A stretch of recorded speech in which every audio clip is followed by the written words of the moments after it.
Good evening, ladies and gentlemen. I'd like to call the meeting to order. Mr. Clerk, would you please take roll call? Dave Abdallah. Here. Bill Bazzi. Here. Robert Constant. Here. Lisa Hicks Clayton. Here. Denise Malinowski Maxwell. Here. Ray Muscat. Here. Tom Wenzel. Here. Madam Chair, we have a quorum. Thank you. Tonight, I will lead us in the Pledge of Allegiance. I pledge allegiance to the flag of the United States of America and to the republic for which it stands, one nation, under God, indivisible, with liberty and justice for all. Thank you, everyone. Please be seated.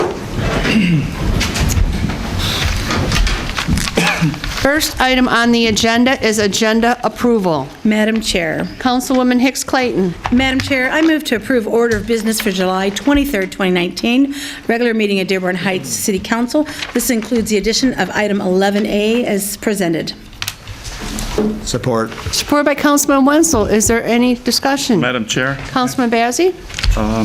I recommend moving item from the agenda, item 621 on current claims. I don't want to name the company. However, I know we brought this up a few months ago. We asked the police chief to investigate that issue with abatement. And now this thing is on this, we're still waiting for the investigation results. So my recommendation is to remove it till we find out what happened with the investigation before it gets put on the agenda. Chief Village Attorney, do we have the results of that investigation? Before you tomorrow.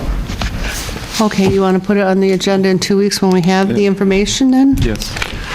Are would we all in amend my agreement motion. with that? Yes. Amended. Okay, go ahead. Oh, I'm sorry. Well, I amend my motion to include the removal of item 621, which is found in current claims, from the agenda and everything else as I had already previously stated. Support. Supported by Councilman Abdallah. Any further discussion in regards to this? Madam Chair. Councilman Constant. Thank you. Just yesterday, the resolution 11A to again hire for now a third time the law firm of Ottness, Tawil, and Schenck to perform an audit of the city's books was put on the agenda. I looked at the resolution. There's several mistakes in the resolution, but the addition of it just yesterday, especially given the fact that the decision of the court is not final, there's a motion for costs pending, and the fact that the resolution authorizes a appeal of the circuit court judge's decision. All this costs thousands and thousands of city dollars, taxpayer dollars. I don't think it's prudent to throw this item back on the agenda without giving the council members some time to look at the proposed retainer agreement and so forth. Any further discussion? Okay. At this, Vote. we'll vote on the agenda. All those in favor, say aye. Aye. Those opposed? No. Councilman Constant is opposed to the agenda approval. Next, we have approval of minutes. This is minutes from the regular meeting of July 9th, 2019. Madam Chair. Councilman Abdallah. I move that we approve the minutes from July the 9th, 2019, regular meeting of the Dearborn Heights City Council as outlined in item 4A. Support. Second. Supported by Councilwoman Hicks Clayton. Is there any further discussion? All those in favor say aye. Aye. Those opposed? The ayes have it. Next, we have public hearing and comment on agenda items. This is on the current agenda only. You have 2 minutes, and please come up to the speaker or the microphone. Good evening, Gary Maiati, Corporation Counsel, Plainfield Street. Okay. I would urge your honorable body to refer to a study session and to a closed session, item 11A. I would note that there are a number of problems with retainer agreement and with the proposed resolution. Okay, Council, are you up as a resident? Because you had this since yesterday to individually get a hold of us through an email or a phone call. You actually did get a hold of me for something else and never mentioned this. And this should have been addressed yesterday when you were texting me on something else. I don't know why I would not be able to address this particular item. I just want to make sure that I do my due diligence so Right. that I actually have an opportunity to say some of the things that I need to end up saying. You should have done this yesterday, where we could have all taken time to take into account what you're going to say. Council Chair, resident or you know, attorney? I am a resident, and even if I But you wasn't a did resident, introduce I would yourself have as a right council to- right chair. to speak. I- I would have a right to speak because the Open Meetings Act and the city charter You do? specifically provide me with that. But I guess I'm saying, let's be proactive instead of reactive and coming at the last minute like this. Get a hold of us the day before. There's no problem with that. Well, Council Chair, the item was just circulated yesterday. And after that item went out and was circulated, you actually texted me and called me about a different issue. Why didn't you mention that then? Because that did not require any sort of even elementary research. That item was whether or not I needed to show up at the study session today at 6:30 with regard to the portion of my bill that was not paid, since I believed, based on the direction of this body, that it was supposed to be taken up along with the items that were taken up at 6:30. And then I was told that it was not. No, it wasn't. So, which is obviously this body's choice. But with respect to this particular item, I'm just trying to get some legal advice out to you so I can make sure that when the item gets discussed, unless you're going to give me an opportunity to actually say something with regard to this. Yeah, I'm saying this should have, even today you could have got it to us several hours ago. You didn't just write this up in the last hour. What I have here, I wrote up in probably the last 15 minutes. I was sitting here writing it. Madam Chair, Councilman Abdullah? I mean, at the end of the day, he is our attorney for the council and for the city. Speaking And as a I resident. personally, if you don't mind, I have the floor. I personally, for one, would like to hear what he's got to say, if Okay, you don't let's mind. go. All right, we have 2 minutes. Chair. Go ahead. Thank you. Again, I would urge this honorable body to refer the matter to a study session and/or to a closed session. I would note, in terms of a closed session, that the council should actually have an opportunity as a body to speak to its attorneys, to understand the full ramifications with regard to an appeal, the full costs, and the possibility of winning and losing. These are matters would be reviewed by an abuse of discretion standard, as I understand it. It's a very high standard of review. Chances are an appeal would be just a waste of time. It's authorized specifically in this particular resolution, and I think that's a very important issue that needs to be addressed. I would also note that the proposed retainer agreement has a 2-year term. This extends beyond this council's life, and there's case law that basically says that when a council is hiring someone, that it should not extend beyond the life of that particular council. Beyond that, I would also note that there's the concern that I've raised before, that this resolution would authorize the council chair to take all actions on behalf of the city council with regard to implementing the resolution. As I've stated before, this would violate the city charter and the Open Meetings Act by delegating the city council's powers to the council chair. It also exposes all city council members to potential civil and criminal liability. For example, there's also a reference in the particular resolution saying that the law firm is to be compensated. If the law firm is to be compensated, that should come back here to an open meeting where it ends up actually being discussed, not be delegated to the council chair to make decisions, particularly with regard to the first lawsuit that was unauthorized and was dismissed based on it being unauthorized. And finally, as always, I stand ready and prepared to assist the council, despite the fact that there is a reference to me having to... Okay, thank you very much. Okay. 2 minutes are up. Anyone else have any comment? And it needs to be limited to 2 minutes, please.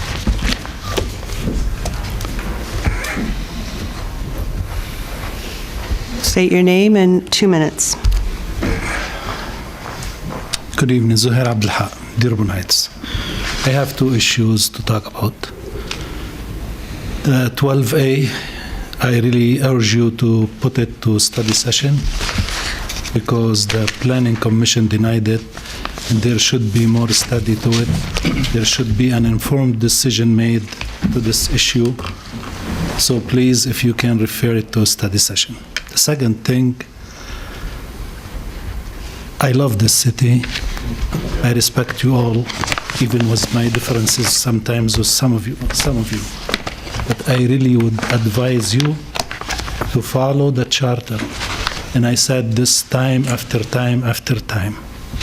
I be afraid if the charter is not followed that we will not go anywhere with the audit. I am with the audit, and everybody should basically welcome it. Especially, we heard what happened in Troy, what happened in Taylor, what happened in so many cities.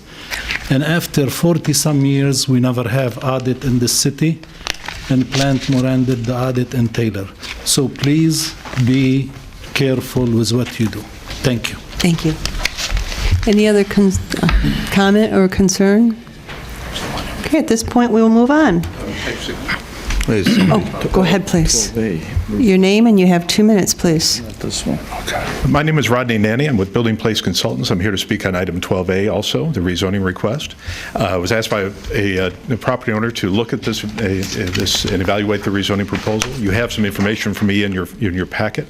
I am twice a Dearborn Heights resident. I was here as a young child, and I also raised my kids here for 8 years, so I care a great deal about the community. I would encourage you to, as you're looking at that rezoning proposal, to keep something very specific in mind, and that is that this is really nothing more than an improper spot zoning of land. In your packet, you have 2 maps that my office created. One is a blow-up of the master plan, future land use map. The other one is a blow-up of the corresponding area in the zoning map, both showing the location and the extent of the proposed C2 district rezoning. And when you look at those maps, it becomes very clear that this C2 rezoning is truly an isolated island of an improper zoning district surrounded by the existing CX mixed-use district. And that is the very definition of improper spot zoning. The other thing that you should have in your packet is a document entitled Evaluation of Development Potential. This is a document I was asked to put together, essentially comparing the CX mixed-use district and the C2 district from the perspective of development and which one provides a better development potential for the community.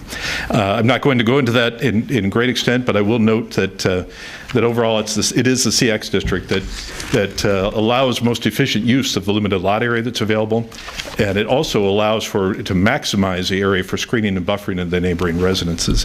Most importantly, though, this is the district that allows most creative development options for the developer with a variety of potential revenue streams, but also provides the greatest protection for the city. So I would encourage you, as you're considering this, to retain the existing CX district there as the best choice. That district also is the only commercial district in the city that has basic architectural standards. And those standards are the only way that you can ensure that future development has the character. Time is up. Thank you. Any further comments on the agenda? Name and 2 minutes, please. Paul Buswan. I'm at 27275 Ford Road, also known as VIP Car Wash. This is in regards to item number 12A. I know you think I'm here probably to speak against this car wash because I don't want competition, but let me explain. In a 4-mile radius, there's 15 car washes. There's one right around the corner on Inkster, 2 on Ford Road right on the other side of Inkster, 4 on Telegraph from Ford Road to Warren, and 1 right on Warren, just east of Telegraph. So competition has always been there. Competition brings out the best of us. But this is an issue about zoning. And when you look at this lot, you take in consideration that to the east of it is a residential home and what is now being built as a drive-through Starbucks. To the west of it is 2 homes with families living in it, and then what is now being built is the future site of Dearborn Fresh. Put in the middle of this, a car wash that it's creating havoc. It's creating an unsafe environment for those people that are living in the homes. It's also creating an unsafe environment for the traffic. We already see a high amount of accidents in this area, and when we about to open the Starbucks and this Dearborn Fresh, more traffic than that. So I hope that when you vote on this, that you follow what the Planning Commission recommends, and I respect that, what you vote on. Thank you. Thank you. Name, and you have 2 minutes, please. Ahmed Chami, 27057 Simone. I'm just a resident there, and I just want to advise against another car wash. We're walking distance for like 3 of them already. We just don't need another one right there in that area. So I'll advise you guys vote against that. Thank you. Thank you.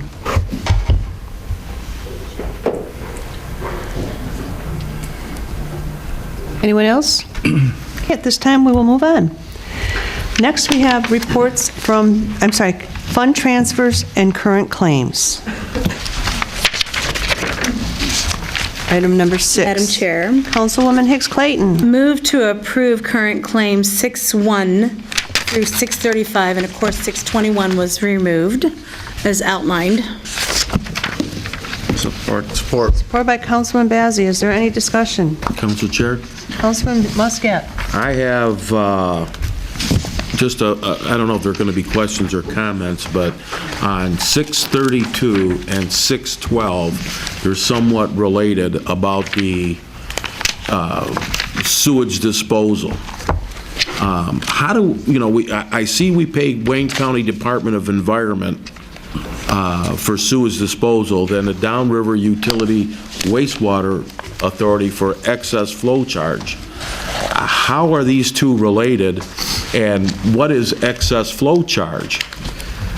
That, I can respond to 612 being the DUA delegate, but this is based upon the fact that the amount of water purchased by the community, it's self-reported, and we look at the amount, and then the city bought a certain rate to put in the pipe, if you will, and if the amount of purchase, and this only includes, the DUA would be basically South Dearborn Heights, the Wayne County Department of Environment is going to talk about the north end and the middle, the Lower Rouge, which would be the Strip area. And so our controller has to figure out the formula, if I'm correct, and then self-reports. So this is the amount that we are putting in the pipe, theoretically, that's over and beyond our purchase capacity. For 632, you have, this is calculated, and I believe it is also calculated on water usage, but we actually get a bill from Wayne County, so this one's a little bit different. The two are not related, though. No, one is the down, this is south end, that's the north end. That's what I want to make sure, that they're not related. I'm looking at this and I'm saying, my God, this is related, and no. Okay, and then I've got one more, if you don't mind, please. Water OM, Wayne County Department of Environment, and our assessment for the Taylor Sand Basin. Yep. And I'm looking at this. Why is Dearborn Heights so much higher than everybody else? I mean, a lot more. Except for maybe Taylor at one point in time. Yeah. Which number are you looking at? But this is 633. 33. But I mean, you look way down at the bottom, all the way down at the bottom, we're twice as high as the next city, Taylor. Mm-hmm. Why are we paying the burden of all of this? Well, a good amount is the Taylor Basin improvements as it relates to the Jackson Street Pump Station, which is solely in Dearborn Heights.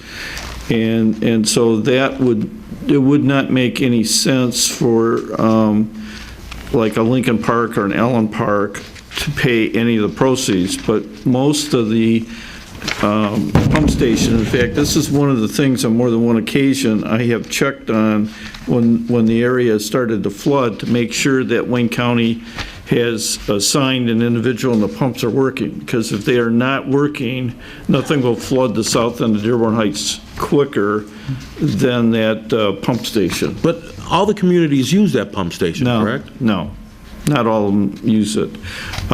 Because it's located on Jackson Street, and its effect is for Taylor and Dearborn Heights prior to it going under the Southfield Freeway. So you wouldn't see any charges for Allen Park and Lincoln Park because the pump station is physically located in Dearborn Heights, and it's at Jackson Street. So that doesn't benefit them at all, the pump station? Not at all, not at all. Okay, thank you.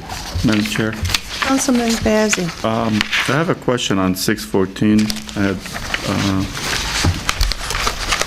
This is for the parts and supply invoice for $10,805.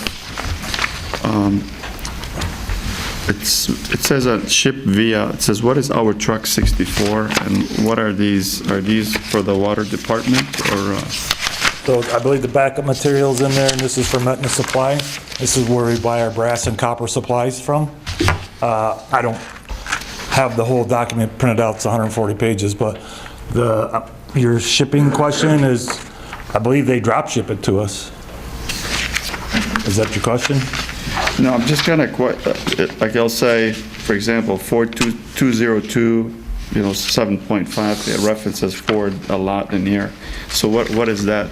You mentioned the Ford is a piece of brass. It's a type of material. It's not an automobile, if that's what you're asking. No, I understand it's not an automobile, but I'm just curious why it says, it was built to the water department. Just want to make sure that it was actually for the water department. Aetna Supply sells water supplies to the plumbing industry and municipal customers. Thank all you. they sell. Thanks. Thank you. Any further questions? Madam Chair.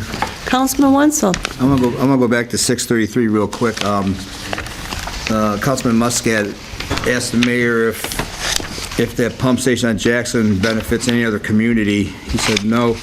What happened if that pump failed? Wouldn't people downstream suffer? Lincoln Park and Allen Park tend to flood? No, they would actually benefit because what would happen is the Jackson Street pump station contributes to two things. One is we have the basin, and so that holds a lot of flow, but that basin is more protective for Dearborn Heights and Taylor. But the Jackson Street pump station pumps, because Dearborn Heights physically is like at a lower point than the surrounding area.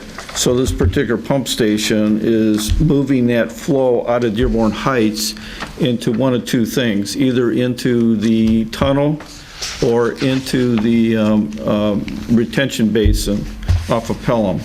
But mostly it's to ensure our flow gets into the tunnel. Now that tunnel is shared by Allen Park and Lincoln Park. To the extent that we don't get our flow into the tunnel, that provides Allen Park and Lincoln Park to get more of their flow. There's a restrictor, but as my understanding is, kind of who gets in that pipe first gets their flow in there first. Councilman Muscat? Oh, wait a minute. Where is Councilman this pipe Wenzel tunnel at?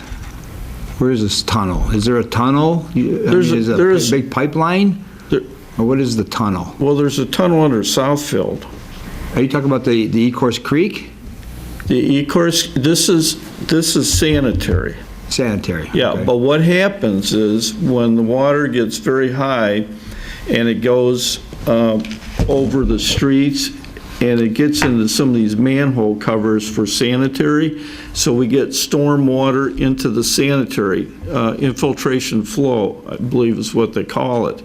So that pump station is to correct and and allow Dearborn Heights to get its flow, its sanitary flow into the tunnel, and then there's a bypass to allow for retention at the Pelham Street basin. I'm not an engineer, so you're getting a little bit of a simplified, as my understanding of the flow is. I got a lot of questions from residents about that. So that storage facility, this big tank on Pelham and 94. Correct. Is for sanitary. Yes. Okay, it's not for stormwater, so that's not, My nothing to do with the understanding. flooding? Well, you get this infiltration into the sanitary, and so that's to hold. But the tunnel is strictly intended to be for sanitary. The tunnel comes from Allen Park, Dearborn Heights, flows downriver into the treatment plant, the Wyandotte treatment plant. The stuff that flows through the Wyandotte treatment plant is going to be sanitary. But there's two systems, but the systems break down when the water flow gets so high and you start to get stormwater into the sanitary, because it was not designed for that use. So that pump on Jackson has nothing to do with the flooding from stormwater? Well, it does to the extent that stormwater starts to flow into the sanitary. And so when it reaches a certain point, in fact, it's not odor-wise, it's overcoming, but you got to get used to it. But there is a man that, an employee, could be a man or a woman, who is assigned to go and to the Jackson Street pump station and to monitor that it's going fine. And in fact, that's one of the big things that has been concerning me with the transfer from Wayne County to the local communities of the treatment plant, because it was an employee of the treatment plant that is assigned to go to the Jackson Street pump station.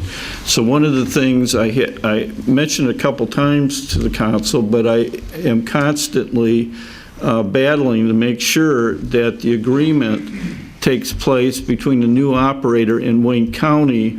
And in fact, I checked, and Wayne County still has employees, and they are still monitoring the pump station, but that duty will get transferred over to the operator of the treatment plant. And it's not just our pump station. There's about 5 or 6 of these situations in other communities, and it's important that all these transfers take place and the people understand their role, or otherwise there's going to be a lot of people that get hurt in Dearborn Heights. So we've been on top of that and constantly making sure that that switchover is done properly. Madam Chair. Councilman Abdullah. Since we're on that subject, any update as far as the South Heights, situation with the creek there, as far as the flooding and what have you? I know we've had to work on this with different, senators and what have you. Any update from the administration on that? If I see something I shouldn't, you cut me off, but we met as a council back about March, I believe it was, and we recommended the council and the body agreed. And what we did is we have a judgment against Wayne County, and that judgment, once a year we go back into court to confirm, and that confirmation was somewhere around February, March. And Patrick McCulley, I don't know if Gary was there, but the county confirmed, and so it kept our hold and position. We held off executing that about 8 years ago because the total cost of the project is somewhere in the range of $350 million.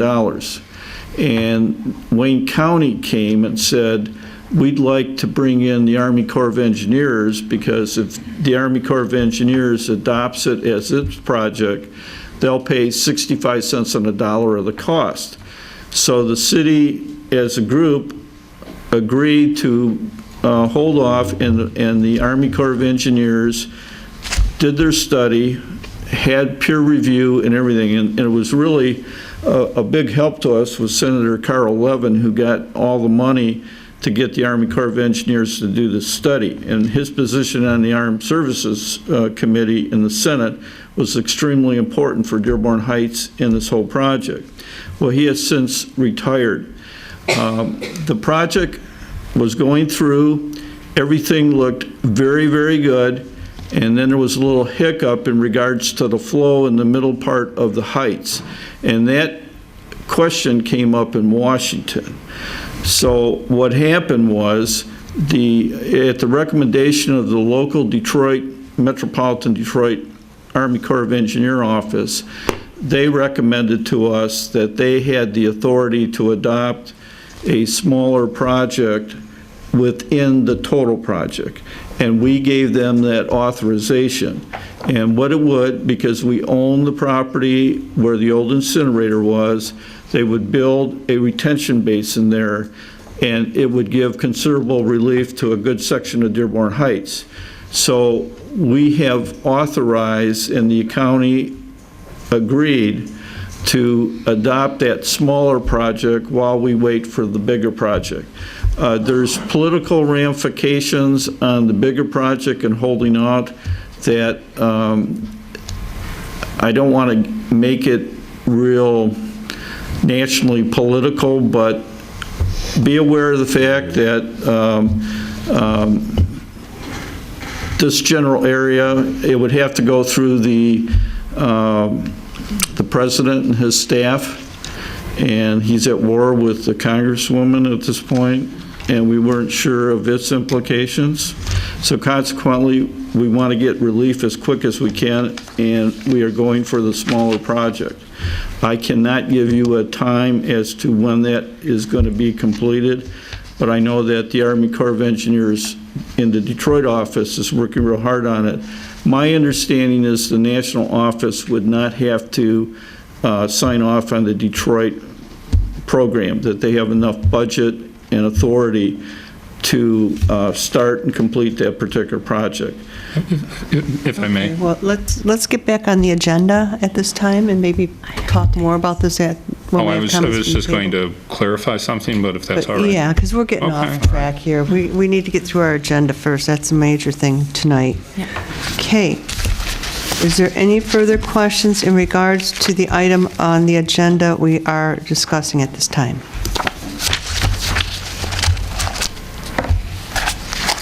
All those in favor, say aye. Aye. Those opposed? The ayes have it.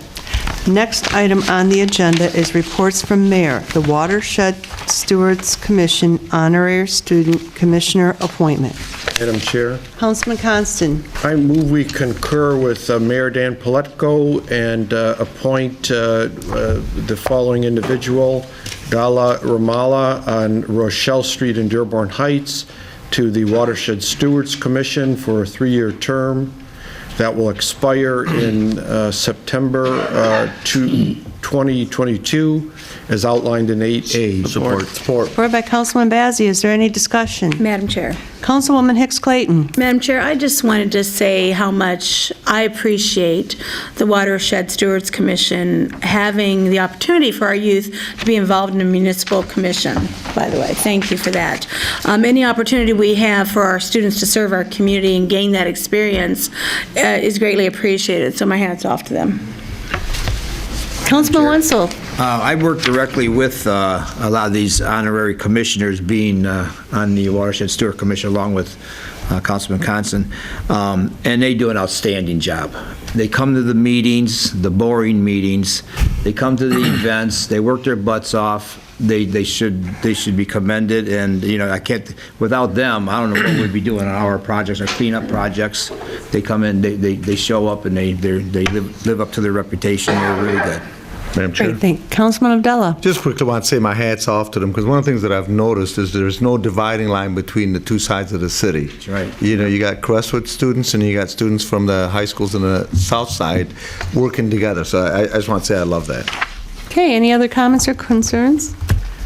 This time, we're going to vote on it. All those in favor, say aye. Aye. Those opposed? The ayes have it, and that was 8A we just voted on.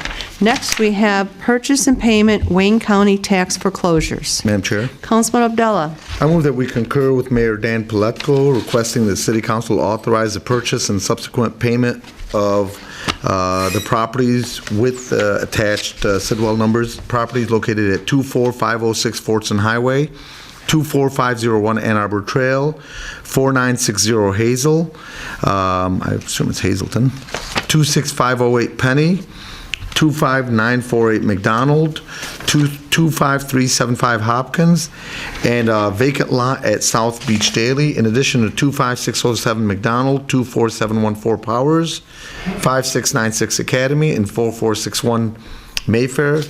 And the last two, 5365 Campbell and 5720 Huron. And this is on the foreclosure list, and this is going to go into the CAP program. And these properties, the purchase price includes all the delinquent taxes, interest, penalties, and fees due on the properties at Wayne County for the total amount of $60,461.82 as outlined in item 8B. Support. Support by Councilman Constant. Is there any discussion? Madam Chair? Councilman Bazey. So for these homes on the lot, are we following the same process as the previous properties we purchased? Putting them out for bids. These are not intended to go into, I'll let Lee Gavin talk about it. He's been working real hard looking at these properties. So out of that group, we got 9 houses, 3 lots, 1 commercial property, Ann Arbor Trail. One of the lots, TIF already submitted a note in the TIF zone where they want to buy that back from the city. So I was not here last year when the program went through, when it started, but our intention is to do it the same way. We didn't have the best luck with all of our developers. They didn't follow the attorney's guidelines, so I'm sure we'll have a discussion as to who we come up with. Being that there's only 9 houses and 1 commercial, that's 10. Last time we had 6 developers. We probably don't need 6. So whatever, as a group, we work it down to. Madam Chair? Councilman Bazey. So I do recommend for whatever homes that we're going to sell to whoever bids on them, make sure that those bidders will use them for homeowners and not sell them to slumlords or even sell these to slumlords. So my recommendation is to sell these homes to whoever's going to develop them and sell them to homeowners, not renters. We got Corporate Counsel Miyake. You want to? Yes.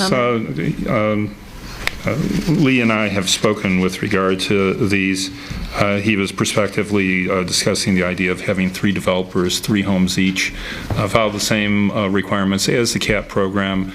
The only difference would be, instead of going in terms of selecting the properties, it would go 1, 2, 3, and then 3, 2, 1, and then so forth. So That's we what we did reverse last order. year, yeah. Well, the opposite of what we did last year, to make sure that one person isn't always low on the list. Gotcha.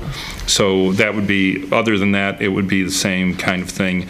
And we've discussed it, and I'm probably going to prepare proposed agreements after I get a recommendation from Okay. him. And it's in the agreement that the home has to be owner occupied. The developer has to list it, sell it, and someone's got to move in there. Right. Yeah, and I would also like to be included during the selection process like I was last year in that meeting, because I'm always available anyway, so. Madam Chair? Councilman Abdullah? Just want to commend the city. I did the research on these properties, and I can tell you, for all these properties, to pick them up from the county for $60,461 is an absolute steal. And we're going to be able to control who's going to be able to go in there and make sure these properties look much nicer, instead of just somebody, like Councilman Bazey just mentioned, putting it on to just rent it out. So I think this is an excellent program for the city, and I commend the city for working on this. Okay. Madam Chair. Councilwoman Hicks Clayton. Thank you, Madam Chair. Lee, Mr. Gavin? Yes. You and I had talked about this, I think, last week or maybe the week before. And, you had already kind of re-summarized it, where you're going to be going down to probably 3 developers. That's from the current approved list from last year. Are you going to report back to us on those 3, who they are? And does their contract from last year will carry over? Will you need a new contract? If I may. Go ahead. Yes, there will be new contracts, and they will basically mirror last year's contracts, except in a few minor respects. All right, thank you. Madam Chair? Councilman Wenzel was next. I just want the residents to know that Councilman Mandela stated that properties were sold, bought for a little over $60,000. That's not $60,000 a piece. That's $60,000 total for 9 houses. They average about $5,000 a house.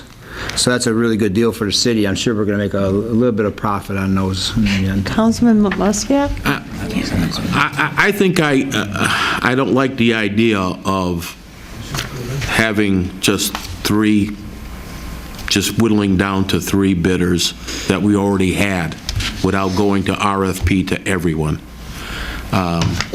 Who's going to pick these three? I don't like that idea. I think it should be open to anyone who wants to bid on them, and we can do our homework on each one like we did the last time and find the three best. Who's picking the three? If I might, the final selection would have to come back to the council. Yeah, but who's going to pick the three to bring forward to the council? Well, no, I don't have any difficulty when we go through and bring you the process for the selection like we did last time. I think that that's open to any suggestions, because the final three, I think, have to be confirmed by this council. And I certainly agree that I have no intentions of limiting unless I would let everybody bid, and if we had problems with, which we did with one or two, we'll let the council be aware of that, but I would not limit them and say they can't bid on it again. So at this time, we just want to purchase them. We are in no way, shape, or fashion ready to go through the process or come up with the directions, if I'm correct. But I think this has already been set in stone here. No. Okay, and I oppose that 100%. We're not, just to be able to, somebody to arbitrarily pick three. Now, I know two of the contractors that showed up here did a fabulous job, and I got no issue with them whatsoever. I visited those homes, and they were great, but just to have someone just arbitrarily pick three, say, we recommend these three, and that's it, I'm not for that. That really wasn't the plan. I was going to talk to the attorney, and, if you wanted to go out for bids like last time or whatever, it's fair enough, and then I'll give the recommendation of the few that did not comply with absolutely our council's guidelines and go forward. Thank you. Thank you. Just last year, we had 18, and we're down to 9 and 1 commercial, so we're down to 10. So I just think, you guys will decide. I don't think we need a lot of developers. Then that's just more, you picked 2, 3, 4, 5, whatever you want, and we'll go from there. Madam Chair. Councilman Abdullah? Just want to say the same thing as earlier. That's exactly what I want to say as Councilman Muscat, that it definitely should be put out for bid again. And those that did well last time, that's great. They'd have a better opportunity, and I'm sure most of us would agree, without naming specific people, that they've done a great job. But absolutely, we shouldn't just pick from the last batch. If there's somebody new wants to come in and they're good, let's be open to that. Thank you. Okay, thank you. Any further discussion? Okay, we are voting on 8B for purchase and payment Wayne County tax foreclosures. All those in favor say aye. Aye. Those opposed? The ayes have it. Next, under reports from city officials, we have Treasurer Riley Investment of Funds report for June 30th, 2019. Madam Chair. Councilwoman Hicks Clayton. Thank you, Madam Chair. Move to receive, note, and file the investment of funds report for June 30th, 2019, as outlined in 9A. Support. Support by Councilman Abdullah. Is there any discussion? All those in favor, say aye. Aye. Those opposed? The ayes have it. Next, we have the Brownfield Administrator Roscoe 2019-2020 proposed Brownfield budget. Madam Chair. Councilman Abdullah. I motion that we receive, note, and file the attached copy of the 2019-2020 proposed Brownfield budget adopted by the Brownfield Board on July 10th, 2019. And Tom Roscoe, Brownfield Administrators, recommending that the City Council approve the proposed budget as outlined in 9B. Second. Support. Support by Councilwoman Hicks Clayton. Is there any discussion? Council Chair. I just looked over at Mr. Corporate Roscoe, Counsel. and they actually need approval. I was just going to say, I was just going to amend that. Okay. So I'd like to amend my motion to approve as outlined in 9B. Yes. Support by Councilwoman Hicks Clayton. Is there any discussion? All those in favor say aye. Aye. Those opposed? The ayes have it. Next, we have CEDD Director Hashem, the CDBG FY 2015 Good Neighbor Program for 26166 Powers, 26115 Powers, 24759 Hopkins demo invoice. Madam Chair, Councilman Constant? I move that we concur with our Economic Development Director, Joe Hashem, and approve payment of the invoice from Intercity Contracting LLC in the amount of $26,828 for the 2015 CDBG Good Neighbor Program as outlined in 9C. Support. Supported by Councilman Muscat. Is there any discussion? Madam Chair. Councilman Bazey? So where is the money coming from? Which budget or which fund?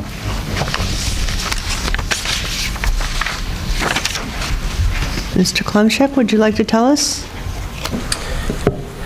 Yes, Madam Chair. I'd be happy to illuminate where the funding is coming from. As it says in the invoice, the cover letter, it will be out of the fiscal year 2015 CDBG Good Neighbor Program line item in the CDBG budget. So it's not coming out of the FEMA. It has nothing to do with the FEMA money, right? We administer only the block grant. We have never administered any FEMA monies out of the Community Development Department. Okay, thank you. Okay. Any further discussion? All those in favor say aye. Aye. Those opposed? The ayes have it.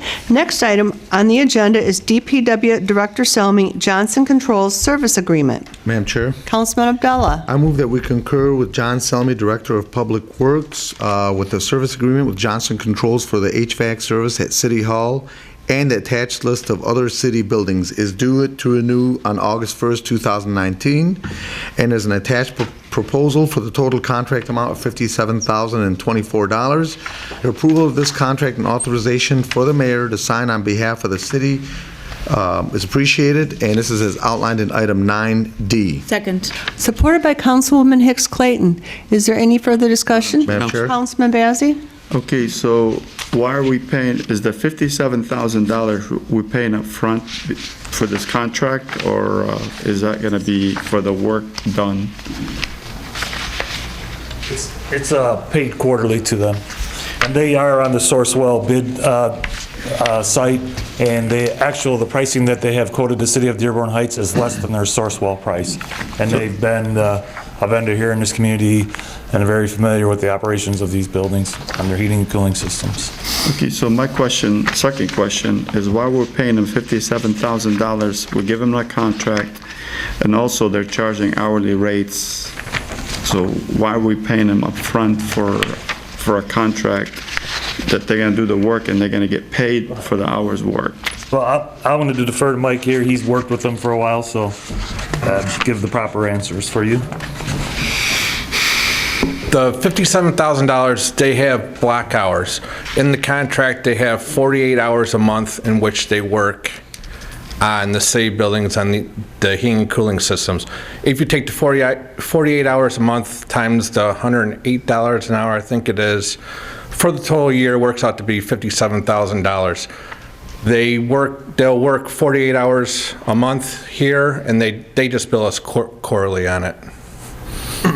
Thank you. And then anything we go over the 48 hours, if we have severe problems, then they charge us the rate that's in the contract.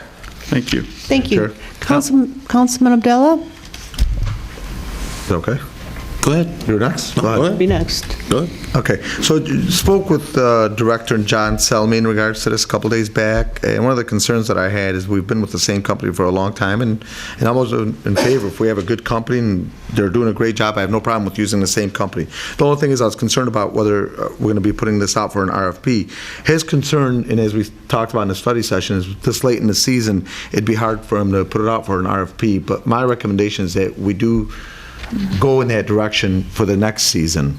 And you mentioned that you'd be okay with that, is that correct? I'm fine with that. And also note that this is only an 11-month contract to get in line with the fiscal budget of the city also. Right. And you also mentioned this was for all the buildings in the city. All the buildings on the page. City-owned buildings. Yeah, there's a page in there that lists all the facilities. Thank you. Thank you. Okay, any further, Councilman Muscat? You're forgetting about me over here. I didn't forget about you. I had the same concerns about this contract that Councilman Bazey had, and I wasn't aware that $57,024 would be for what we'd call preventative maintenance then, Or what would that money be used for when they come in?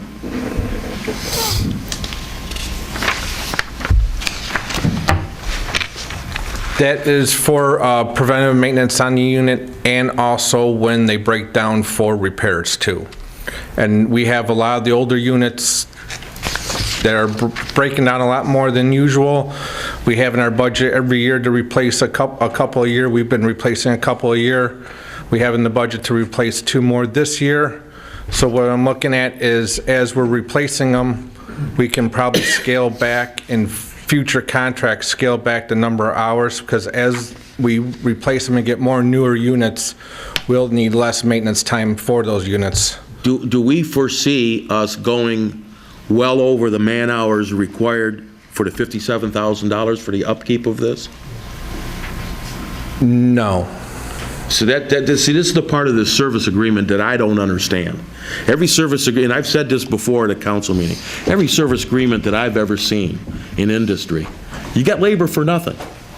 Okay, you pay up front, you get the labor, and you buy the parts. And now we're paying $57,000 up front, and then we're going to be charged $119 an hour on top of that when they come out. No, that's only if they go over the hours for that given month. That's what I just said. Are we foreseeing that we'll be going over this amount? And you said yes, didn't you? He said no. No, I said no. Okay, you said no. Okay, I'm sorry, I'm mistaken, and I apologize. Okay, I just want to get this straightened out in my head, what we're getting for $57,000, because during the year, we get bills from Johnson Controls for travel time, for coming out and fixing something. So I'm going to be watching those bills coming in, and I'm going to remind everybody, we have a service contract, so we should be getting billed. Thank you. Thank you. Any other discussion? Okay, we are voting on 9D. All those in favor, say aye. Aye. Those opposed? No. Councilman Muscat is opposed. Next item on the agenda is DPW Director Salmi, 2019-2020 Street Construction Program Design Authorization. Madam Chair, Councilman Abdullah. I move we concur with John Selmy, Director of Public Works, who has reviewed and concur with Wade Trim's letter dated July 11th, 2019, to proceed with the preparation of design plans and specifications for the 2019-2020 street reconstruction program. And the department is requesting authorization for Wade Trim Associates to prepare plans and specifications and permits for the bids in amount not to exceed $148,000 as outlined in item 9E. Support. Supported by Councilman Muscat. Is there any discussion? Madam Chair? Councilman Bazey. So this is one of the items that I was talking to you about, Mr. Salmi, earlier in the study session. Are these the only areas we're going to do work on these streets, or is there any additional? So this request is for the 1920 paving season. So we can definitely put that up there on the streets that, are going to be designed for pavement repair, replacement, what the council had approved. Additionally, we can put up the upcoming paving project that this council awarded 2 weeks ago. We can put that on the website also. Okay, so that's one of the things, I was going to recommend. I know you and I talked about it earlier, to put on the website which streets and the timeline is when there'll be work on those streets. I've gotten a lot of calls from residents. They're wondering when their streets will be worked on, and one of the residents on Shirley Lane had almost like a sinkhole near the drain, so it's actually caving in. If you can forward me that address, we can address that. I know they talked to Lee Gavin on that address. I got a letter here, but I'll let you know after the meeting. Thank you. Thank you. Hey, Councilman Muscat. Just piggybacking on that, I know Mr. Brooks isn't here, but does anybody know when we're going to start that project down by West Hills and Orchard, Oakland Court? Yes, we have a pre-construction meeting tomorrow morning at 9 o'clock. Okay, have we, I made a suggestion, and again, people are talking about the cul-de-sacs are way too big for our... No, you're talking about the old Orchard Pond? Let me be clear. No. Oh, okay. All right, sorry. I'm talking about on down gully, just north of Michigan Avenue, we've got some CSO work going to be done there. Yeah. And does anybody know when that was supposed to start, wasn't it? That process needs to start here in the very near future, and it was my understanding that process will be starting this fall. And we need to talk about how to pay for it. And that was, my understanding was there was some funding for that to be paid, but the rest of it would have to be bonded, and then we were talking about incorporating some other items into that bond to do some infrastructure improvements along with that. Yeah, because... That's my knowledge of it. Well, the only reason I bring it up is because I hear a lot of people who live on cul-de-sacs that they're so large that the garbage trucks can't get through and they destroy any landscaping that's there, lawns. And if we're going to tear up the streets, it's probably a good idea we just get rid of those cul-de-sacs. We would certainly consider incorporating that into the design. All right, thank you. Thank you. Any further discussion? Councilman Wenzel. Well, the director's up there. I had 3 calls on Midway and Plainfield streets. Do you have any idea when those are going to be repaired? Off the top of my head, no. No? Nothing planned right now? Off the top of my head, no. I mean, if I can, I'll get you the answer. Midway and Plainfield. Thank you. Thank you. Any further discussion? Okay, this is 9E. All those in favor, say aye. Aye. Those opposed? The ayes have it. Next item on the agenda is Ordinance Enforcement and Animal Control Director McIntyre, Purchase and Payment Building Department. Madam Chair. Inspectors, Sorry. tablet packages, and Amazon quote for a Dell Optiplex desktop computer. Madam Chair. Councilwoman Hicks Clayton, Sorry, now Madam you Chair. can. Sorry about that, Madam Chair. This is a long one, so I apologize. Madam Chair, I move to concur with our Ordinance and Animal Control Director McIntyre and authorize the purchase of the 6 Microsoft Surface Pro Lite tablet packages. This is for building department inspectors. The total amount on that purchase is $15,749.94. It is budgeted in the building department's 2019-2020 capital outlay, and also that is payable upon delivery of these items, and also approve the purchase of the Dell Optiplex desktop computer with Intel Core for the building department. And the director is asking for an amount not to exceed $850, as the pricing can fluctuate, and this is outlined in item 9F. Support. Supported by Councilman Muscat. Is there any discussion? Madam Chair. Councilman Abdullah. For Director Jack McIntyre, I just wanted to get a clarification. I'm sure it's a little boo-boo typo or whatever, but the estimate that we have in here is for one of those tablets, and that's the total of, well, I think it's tablet and some additional stuff for $3,000. So I just wanted to make sure we correct that for the record, to make sure that we have on there for the total of the 6 tablets. Right, so what I did is I asked Dearborn IT to put together a package of everything that the inspectors are going to use, a monitor, mouse, docking station, printers for the vehicles to print out inspections. So that's the total of one package. If you look on page 2 where it says 2 of 2 of the quote confirmation, you'll see that I did, well actually I didn't do it, I asked Dana to do it in the comptroller's office because she's a 10-key whiz. And so we put the total and then we multiplied it by 6 for a total of $15,749.94. Right. Okay. Thank you. Madam Chair. Councilwoman Hicks Also for the Clayton. director, thank you, Madam Chair. For the director, how many building inspectors do we currently have on staff right now? 5. 5. All right, thank you. We have 1 full-time, we have 2 positions that I've been working with HR. We're going to be, you approved 2 new full-time positions in the building department. So we'll be working on posting those to fill those positions. So one thing I will just tell you real quickly, not to show my enthusiasm for this, but I couldn't be more excited that you approved this.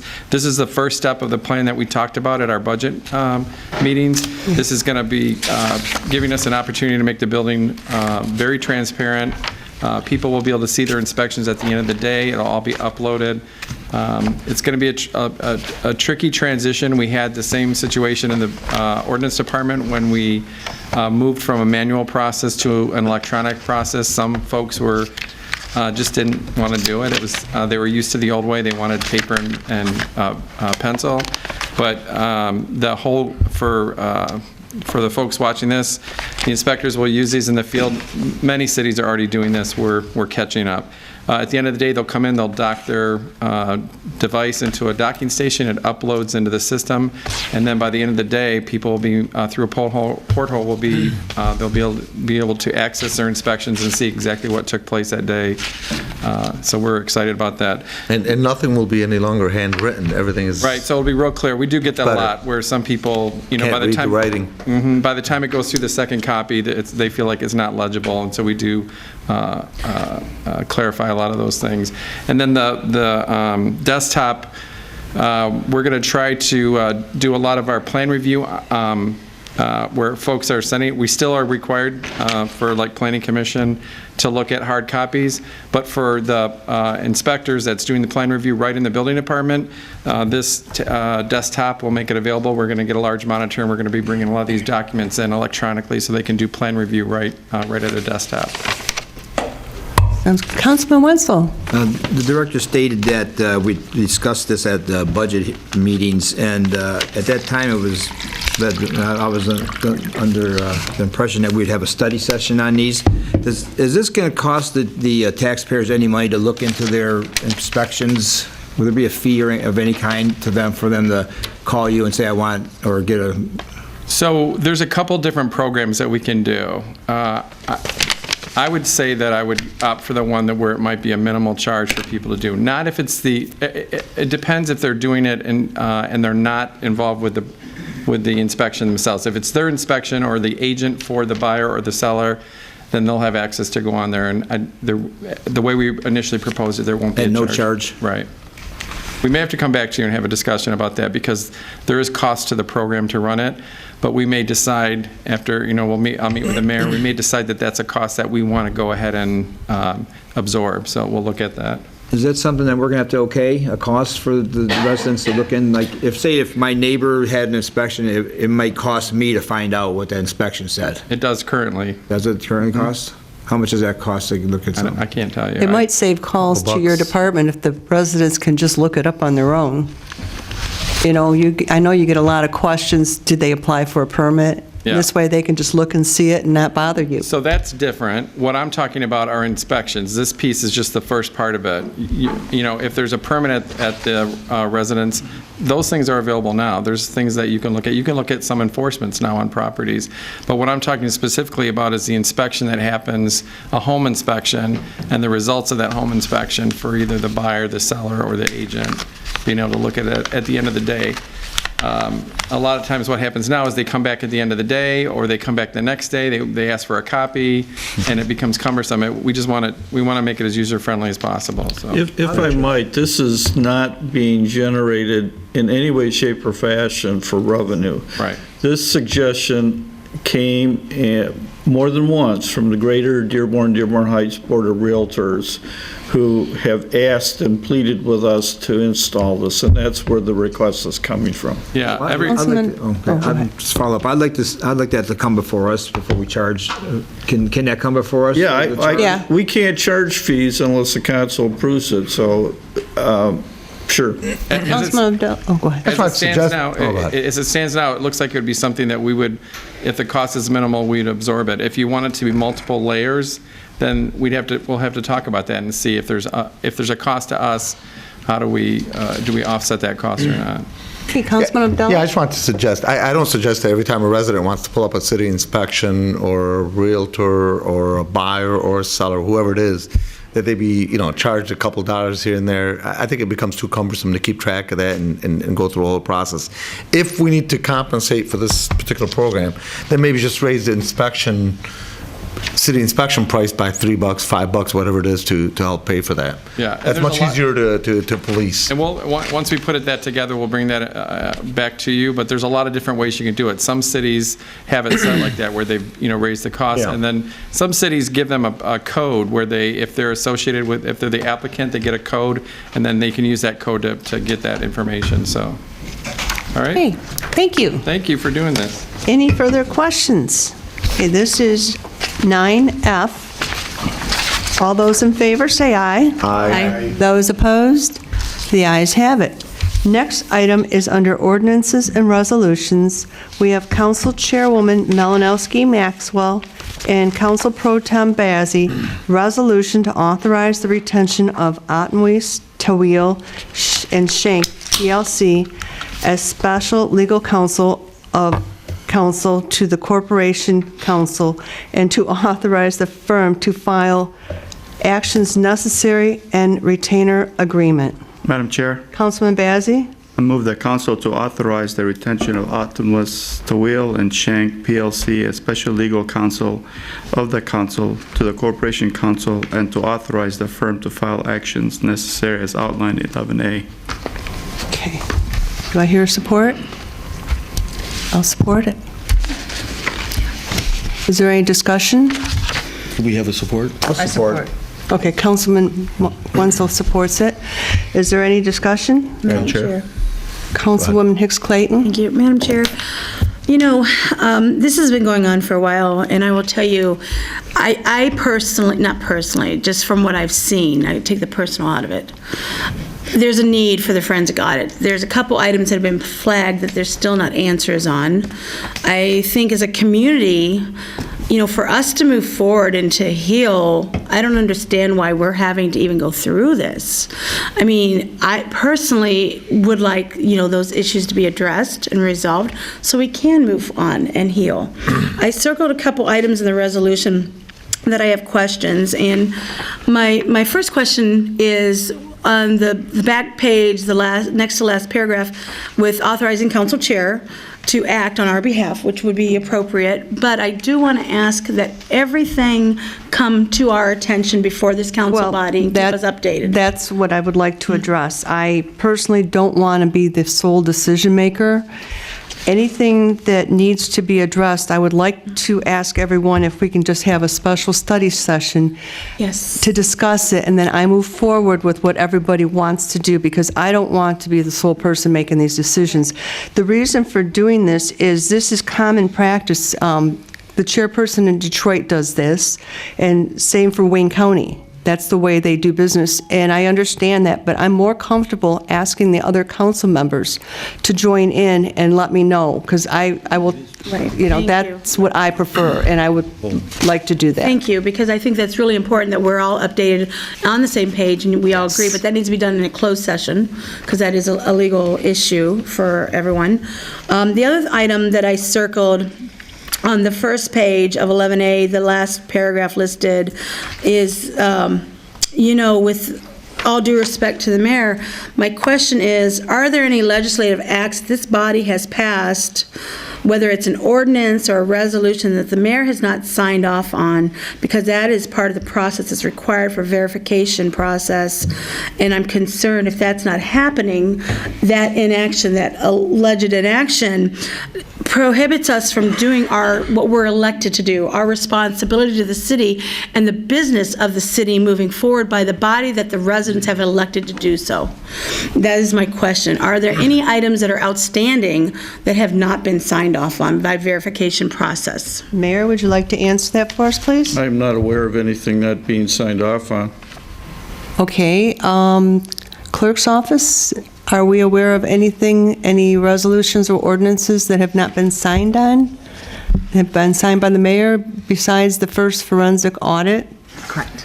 Okay, that was not signed. And the retainer agreement. Okay, so there is 2 items that were not signed. The judge said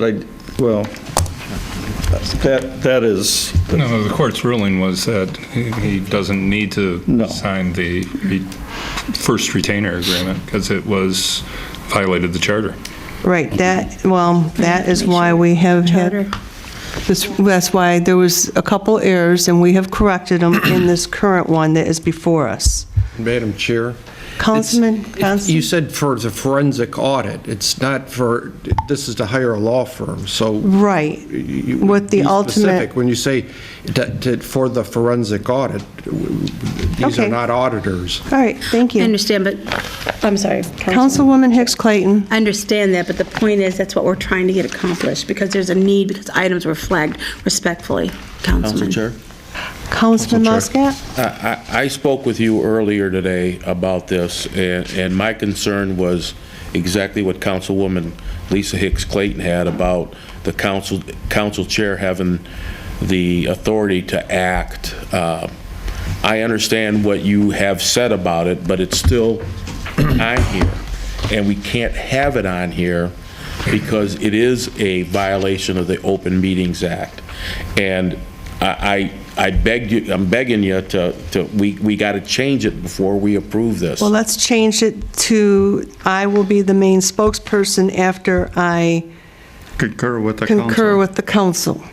I have no problem with that. Like I said, I don't want to be the main person either. I don't know how that changes anything. I truly don't know, and I don't want to open myself up to any litigation, especially this time of my life, and I'm very concerned about it. I want this to happen. I want it so badly. Okay, this is something that we've strived for, but we got to make sure that we do it consistently, correctly. We got to follow the charter.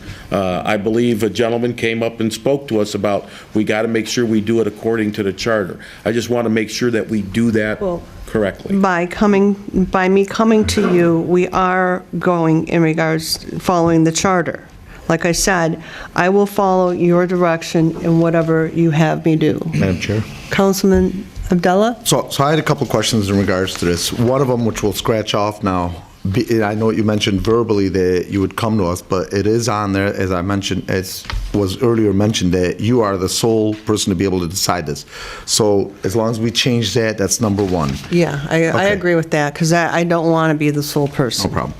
Number two, how much have we paid, or how much do we owe this particular firm so far as of today's date? We have paid them nothing. But how much do we owe them? We have not received a bill at all. So we owe them nothing at this point as we speak? We have not received a bill. That's all I can say. All right, no problem. Then on there, we also have on there that we got to pay them pretty much everything that they've done for us so far. I personally, for one, speak on behalf of myself.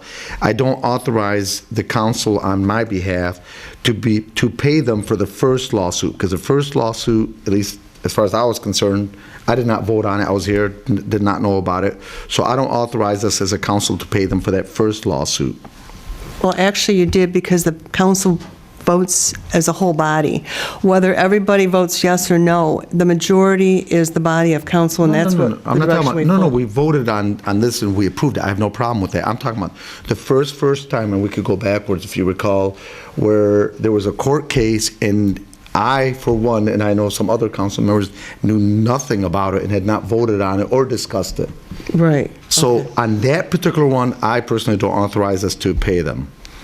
Second thing that I had on there, you have on here resolved that the Dearborn Heights City Council reaffirms that all prior actions taken by the firm of Otenwest, Tawil, and Shank are authorized actions on behalf of the City Council and shall be compensated upon ratification of the attached retainer agreement. That's the same thing I'm talking about there, and that's why I'm saying I'm not okay with them getting paid. I don't have a problem with pulling that first one out, too. Okay, excellent. And then the next thing I want to ask is, we had it on there, I mean, at least what I understood in the paper, and I believe it's the local paper, that this was denied without prejudice. This is the local newspaper. You're not reading the actual judgment, so we can't quote that. I respect that, but you were there. So the question to you, and again, I'm not an attorney, but maybe we could ask our counsel, if this was without prejudice, please explain to me, can we, as a council, go back and force the mayor again, from a legal standpoint? This would be considered a different resolution and a different agreement. If you tried to do the same thing all over again, you could not do so. Okay. But this is something that's different. There have been some changes that have ended up being made in the proposed retainer agreement, which basically reflects a number of things which were originally pointed out to this honorable body as being deficiencies with the prior version of the document. Okay. Those have appear to have been corrected, even though it's there are still some issues. Okay, and then lastly, I'd like personally to have our council look over this contract just to make sure. I read through it multiple times, made all kinds of notes, and again, in here it says, the engagement will be retroactive to the first day that the firm began performing work at the city council's request on or about March 27th, 2019, and that's what I'm referencing in my earlier statements. We did authorize them to begin working. As far as the first time they went to court, I think that would be fair to pull that out, because we didn't have any say in that. And I that do respect the council body's vote that we're moving forward with a forensic audit, although I was against it personally, but I respect the vote. But I just wanted to clarify that. Thank you. Madam Chair. Councilman Constant? I, for one, am not going to authorize a blank check to a law firm. We never went out to bid for the law firm to conduct an audit, particularly when this city council hires the auditors, Plant Moran, they do the audit every year. What the council wants is to know for each fiscal year what money came in for the PEG fees, what money went out. Plant Moran has already been paid to do that, okay? And why we have to hire a law firm, which is then, I understand, we'll go out and hire other accountants, so if they find something, great, it'll be public. If not, the thought is that it'll be attorney-client privilege and it won't become public, but it will, because it's paid for with taxpayer money. This is costing the taxpayers of the city tens of thousands of dollars. This resolution is riddled with mistakes. It says, fourth paragraph, fifth paragraph, the court confirmed that the city council has authority to retain special legal counsel to serve of counsel to corporation counsel, which is not correct. Then it says, while as the city council disagrees with the opinion of the court and intend to appeal that decision, an appeal would have virtually no chance of success and would cost tens of thousands of dollars. And you don't appeal a court decision and then file another decision.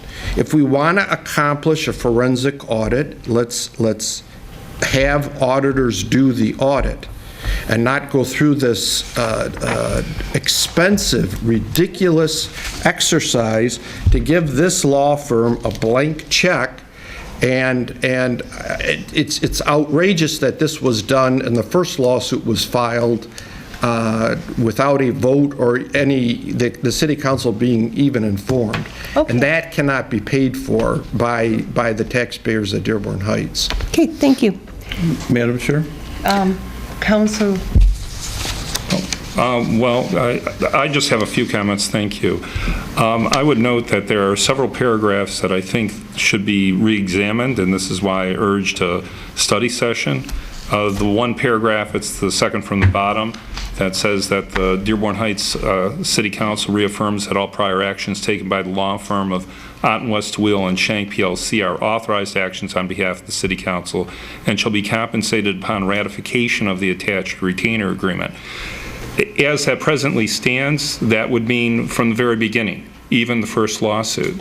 So if that's not the intention of the council, that should end up either being stricken or should end up being amended.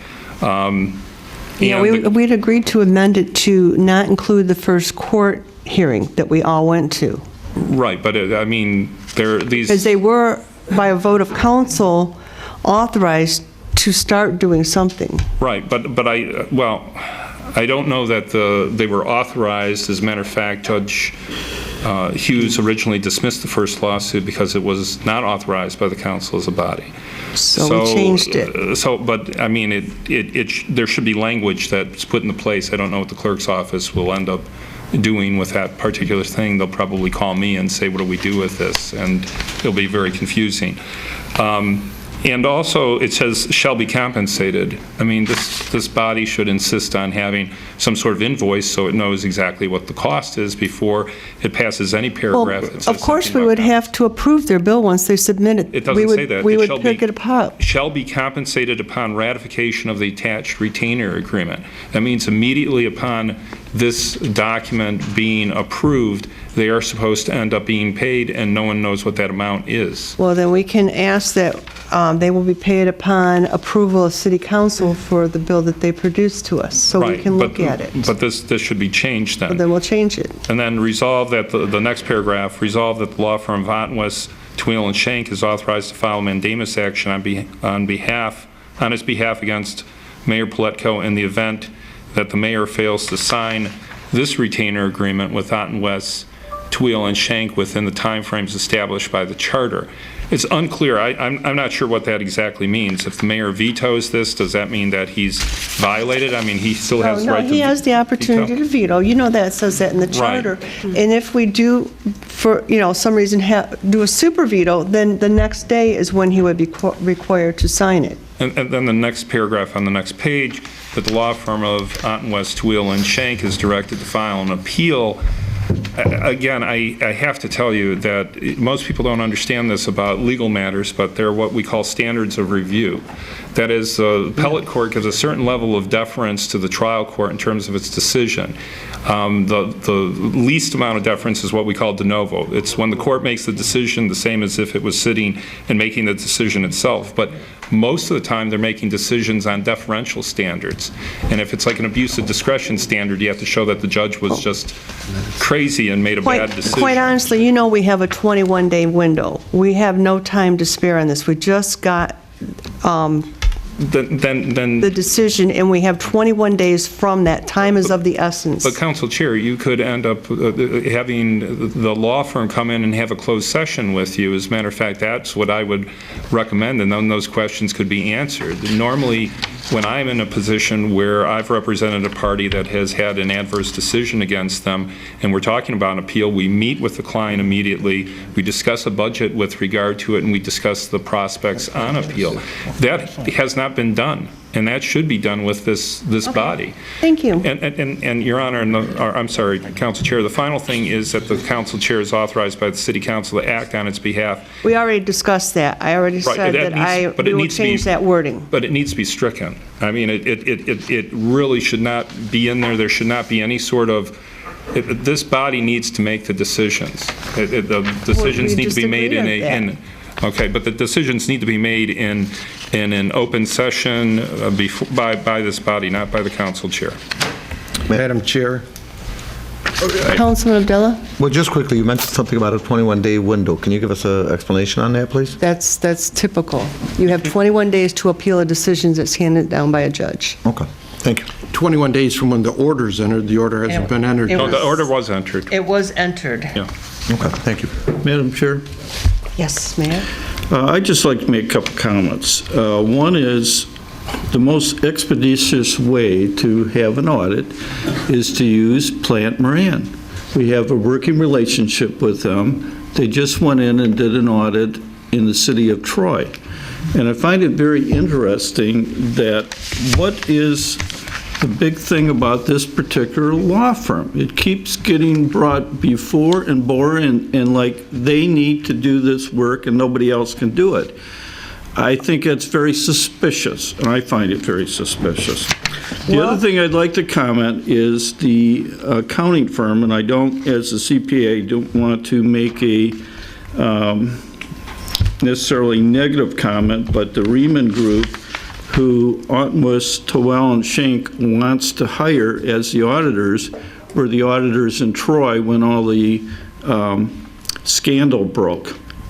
And Plant Moran is going in there to clean it up. We've got one of the best, if not the best, auditing firms auditing Dearborn Heights. Most of the questions that council and people have could be asked of the auditors that we currently have and get answered, and you wouldn't have to pay attorney fees and exorbitant rates. That's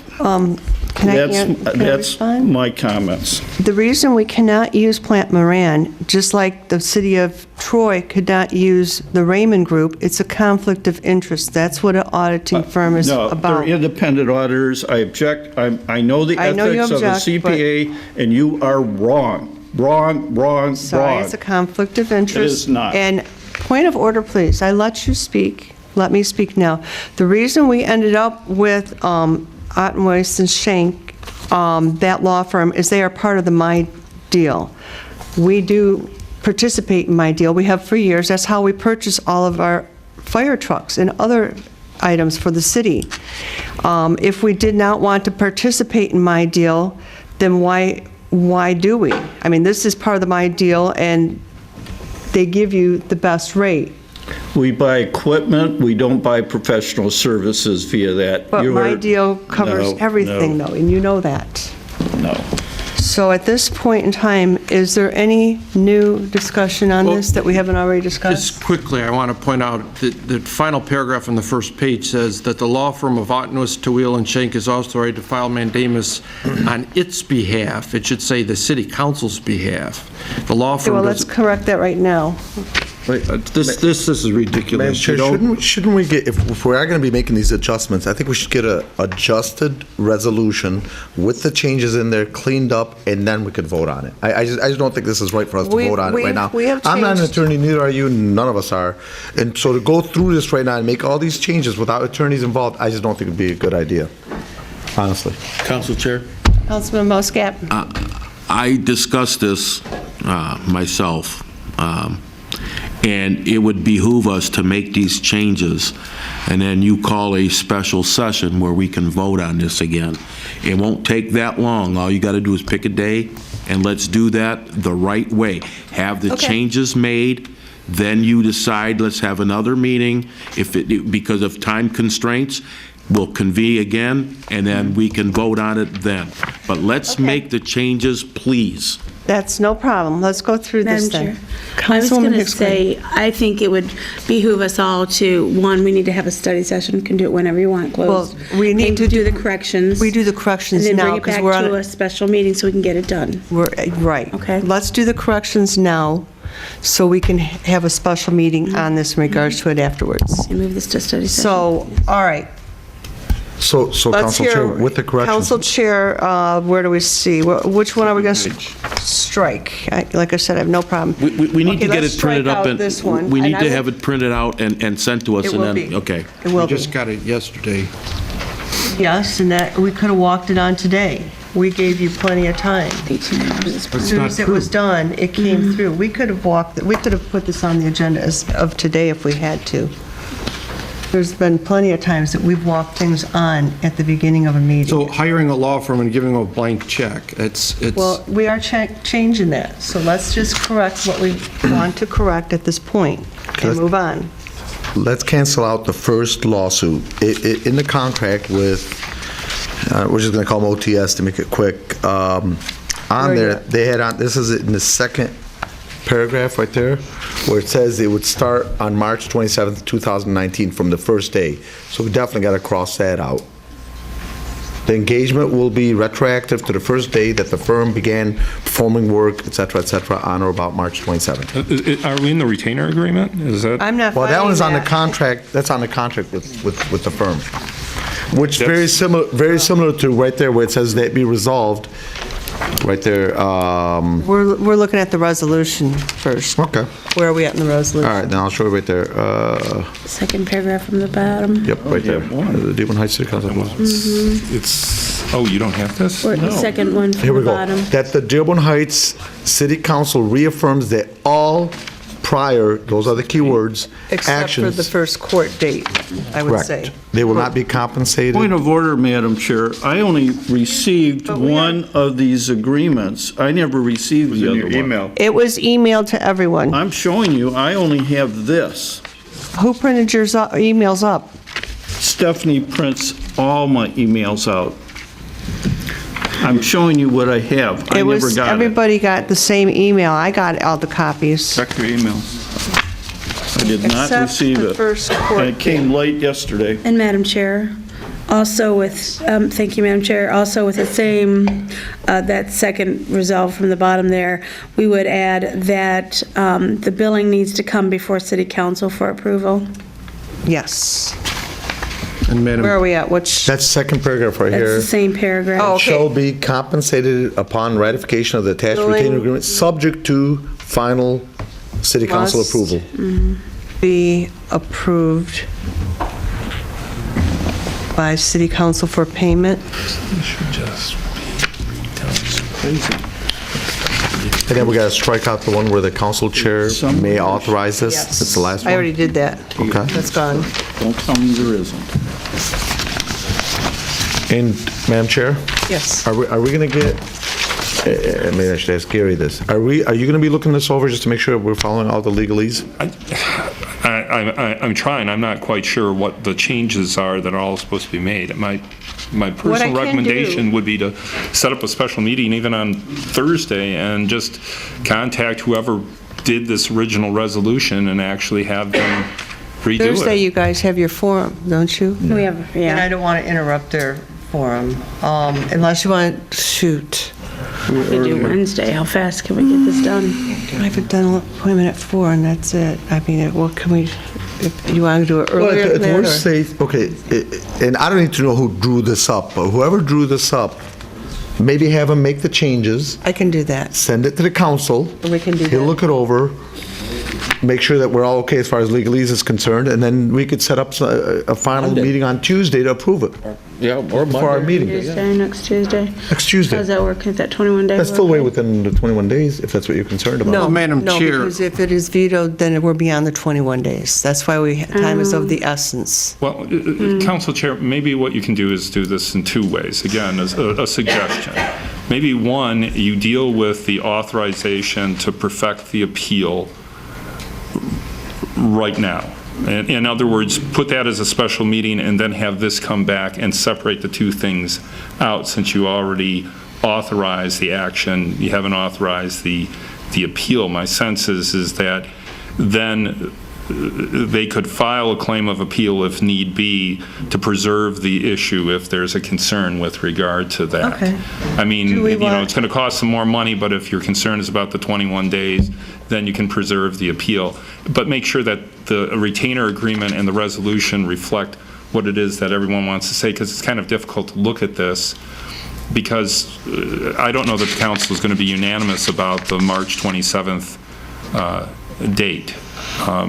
In terms of performance of legal services, I don't recall exactly what our sequence is right now with regard to the first lawsuit. Two, Mr. Mayor, will you be bringing a resolution forward to us to pay the attorney you've been using during this whole time? His bill, and I did it the proper way through the charter, was through Mr. Miyake.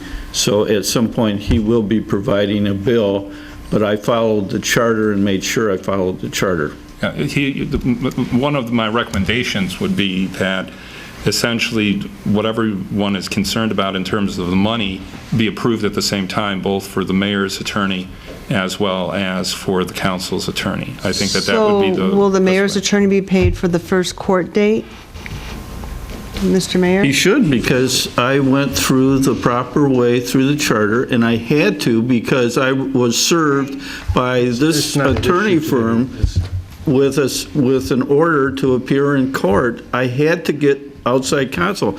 The public is the losers because the attorneys are the ones that are getting rich. I do believe that the charter says that we have to approve your attorney too. And there was something brought forward to us at one point. I don't think that's an issue for today. I think we need to get moving. Right. Actually, what it states is that the mayor or the city council can end up hiring special legal counsel to appear of counsel to me as corp counsel, is what it says. So it allows each of that, and what happened is the mayor contacted me and said, how does this work? And I told him how it could end up being done. I would have done the same thing for this body if I had ended up. So do we want to do a special studies? How many hours do we need for that? Again, I forget. Mr. Clerk, can we do a special study session tomorrow? Sure. Let's do it tomorrow. No, Let's do it at not a official meeting. 6 p.m., 5 p.m.? What's I'm everybody not want to do? available at 5 p.m. tomorrow, Are you available at 6? or 6. Okay. Is everybody okay with 6? What time does the meeting start tomorrow? That's Wednesday. I can be available. Madam Chair, let me just... 6? 6, yep. Lisa? I'm Dave? trying to turn on my phone. So. Tom? Councilman Wenzel? Well, the kids have gymnastics tomorrow, but this is important. I could probably miss one, have the wife go. Okay. Madam Chair, Councilman Constant? legally, an appeal of the judge's second decision No, hold on. It legally has a zero chance. It's a total waste of money. Excuse me, but we have a legal counsel down there. You are a council chairman, a councilman. Right. We Legally, have a that corporate is, counsel, so- it's not worthwhile. I have Anybody to would tell you agree. that it doesn't, as I understand it, it's an abuse of discretion standard of review, but you need to actually get an opinion from your legal counsel. My sense is what I'm trying to do in terms of my advice is make sure you preserve your right to an appeal and have the time to preserve the right to appeal. I would recommend to the mayor just to make this all work, not to end up and separating out, if he's going to end up vetoing, for example, something else, that he doesn't veto the idea of the appeal with the idea that that would allow you to end up finding out whether or not you want to pursue the appeal. And then the issue would be that you would be able to work out things with regard to this fee agreement. The mayor may still veto the fee agreement for other reasons that have nothing to do with preserving your right to an The fee agreement, appeal. I'm not sure so much he can appeal because it's part of the My Deal that we already participated in, so it's already pre-approved. It could be possibly the law firm that we picked through the My Deal program. That's a different story. Oh, well, no, it's The fee because agreement- you are approving the retainer agreement with the Ottenwest firm. The idea is that the mayor may have other reasons to end up vetoing that, and as a matter of fact, based on his comments, I'm expecting that he would. What I'm trying to do is make sure that, and again, you're the decision makers, but I'm trying to make sure that you don't lose your right to an appeal with the 21 days. Yeah, But make sure that you're in a position where the mayor's still going to end up being able to do his veto, and that you uncouple the things, and then the mayor wouldn't necessarily have to veto the appeal, and then you could meet with your legal counsel and get advice about whether or not you want to end up pursuing that appeal, or whether or not that might be a moot point, all depending on how you deal with things with regard to the retainer fee agreement. Yeah, Madam Chair, you wouldn't file both the appeal and then file the new case, because let's say the appellate court a year later so reverses the circuit court judgment, what would happen? You're duplicating efforts. You do one or the other. It would be They're just more of a preserving the total right waste of to money. appeal. We're going to preserve the right to appeal because that's our, we have the legal right to do that. They could file a claim of appeal on the council's part. There would be expense associated with it, but it's not nearly as bad as potentially having to go to court and fighting about everything. And then meanwhile, you could end up getting advice with regard to that appeal. Okay, thank you. What he's saying is the claim of All right, appeal I could be filed. understand what he's saying. Thank you. I understand. We have our counsel down there. All right, so at this point, we want to just schedule a study. I'm okay for tomorrow night. Special meeting tomorrow? You could do a study session before, let special meeting follow. Let's do Yeah, a no, study that's session and 18 then follow hours. up with special meeting within the required time limit. Yeah, let's do study session tomorrow at 6 PM. Well, will the attorneys be available? Will the attorneys from Ottenwest Schenck be available tomorrow at 6? I will get a hold of them. Madam Chair. And it should be a special meeting. It should be. Closed session. Should we do a closed session? If it's a legal issue. Well, you should have a special meeting, not just a study session, so that you can transact business and actually authorize. A real council meeting tomorrow. You have to have a special meeting, but it requires 18 hours notification posting. So we got 18. So you do 18 hours from? We've got 18 hours. What's from posting? Yeah, So- I don't know if they're going to post now. It has to be posted. Posting It has to means be just in the posted, or hallway. I'm just wondering if Posting's in the announced is hallway. like posting. You have to post So we're it. announcing it now. You have to, yeah. It has to be posted. It had to be posted. and On the Posted in website? hallway? In the hallway.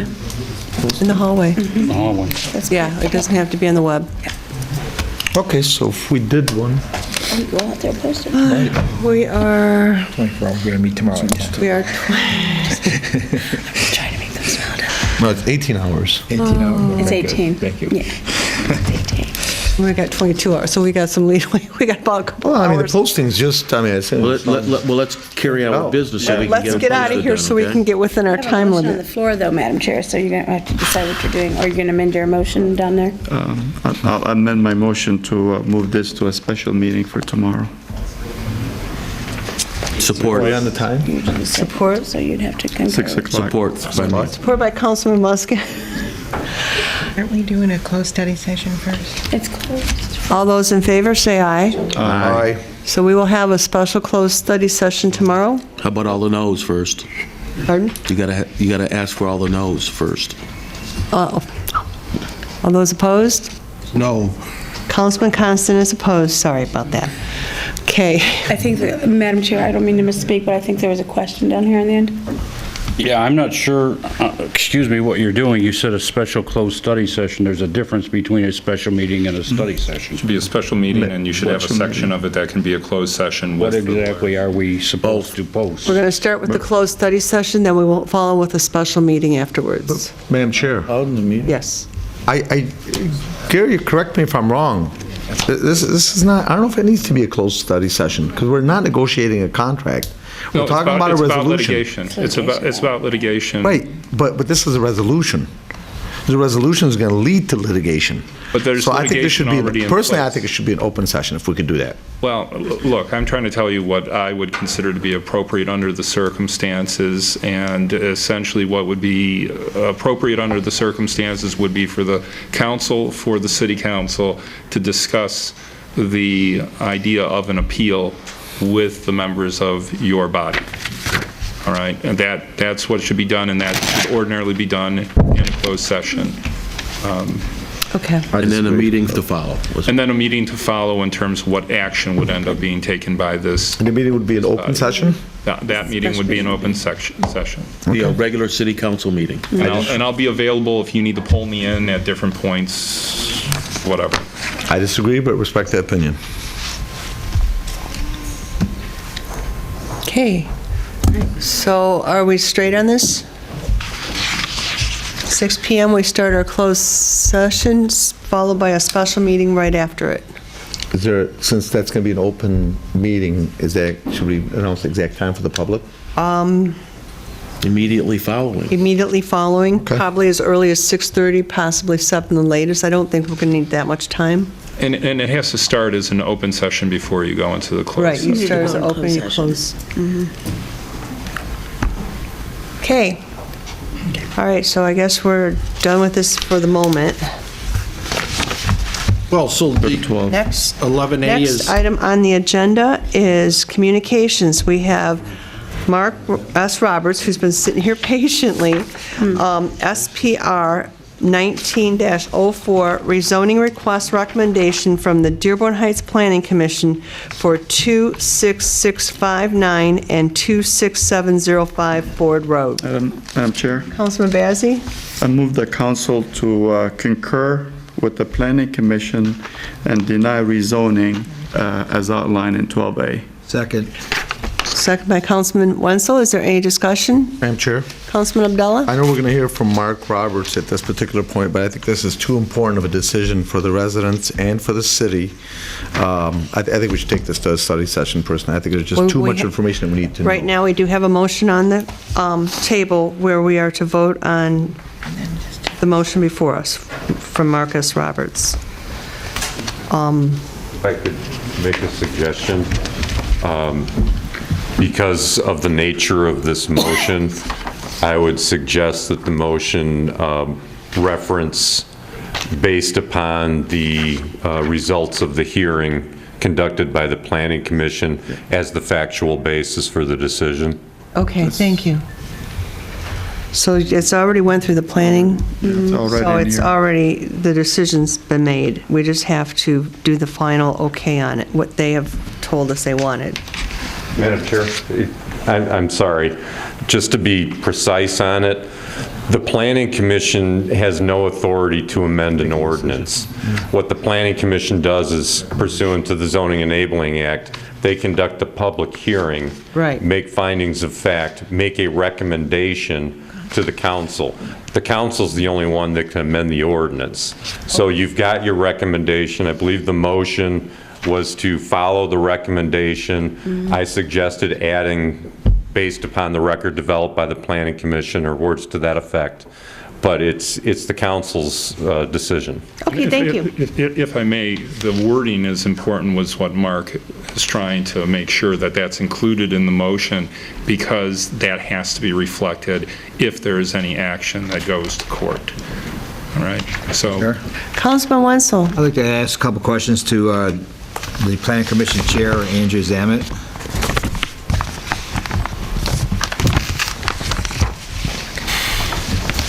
Can you tell us, did you hold a public hearing on this? Yes, we did. And what was the popular consensus of the public hearing? It was, I took tally, it was close to 50-50. 50-50. There's a little more, I'd say, God, I wish I had my notes with me.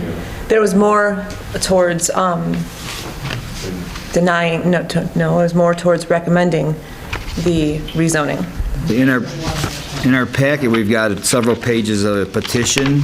Can you tell us who? The public, the speakers, the actual people that spoke at the meeting is what I'm referencing as the favorable towards the change. We did receive numerous reports from neighbors that were in denial. Okay, thank you. Madam Chair. Councilman Abdullah. I just want to clarify for some of the residents, this is going to be changing from CX zoning to C2, and what we are voting on today is just for 2 plots of land, 2 lots on Ford Road. So it's not for the whole area, because I've had a lot of residents think it's for the area between John Daly all the way down to Inkster. This is for 2 specific spots, 2 lots that are projected to possibly be changed. Thank you. Thank you.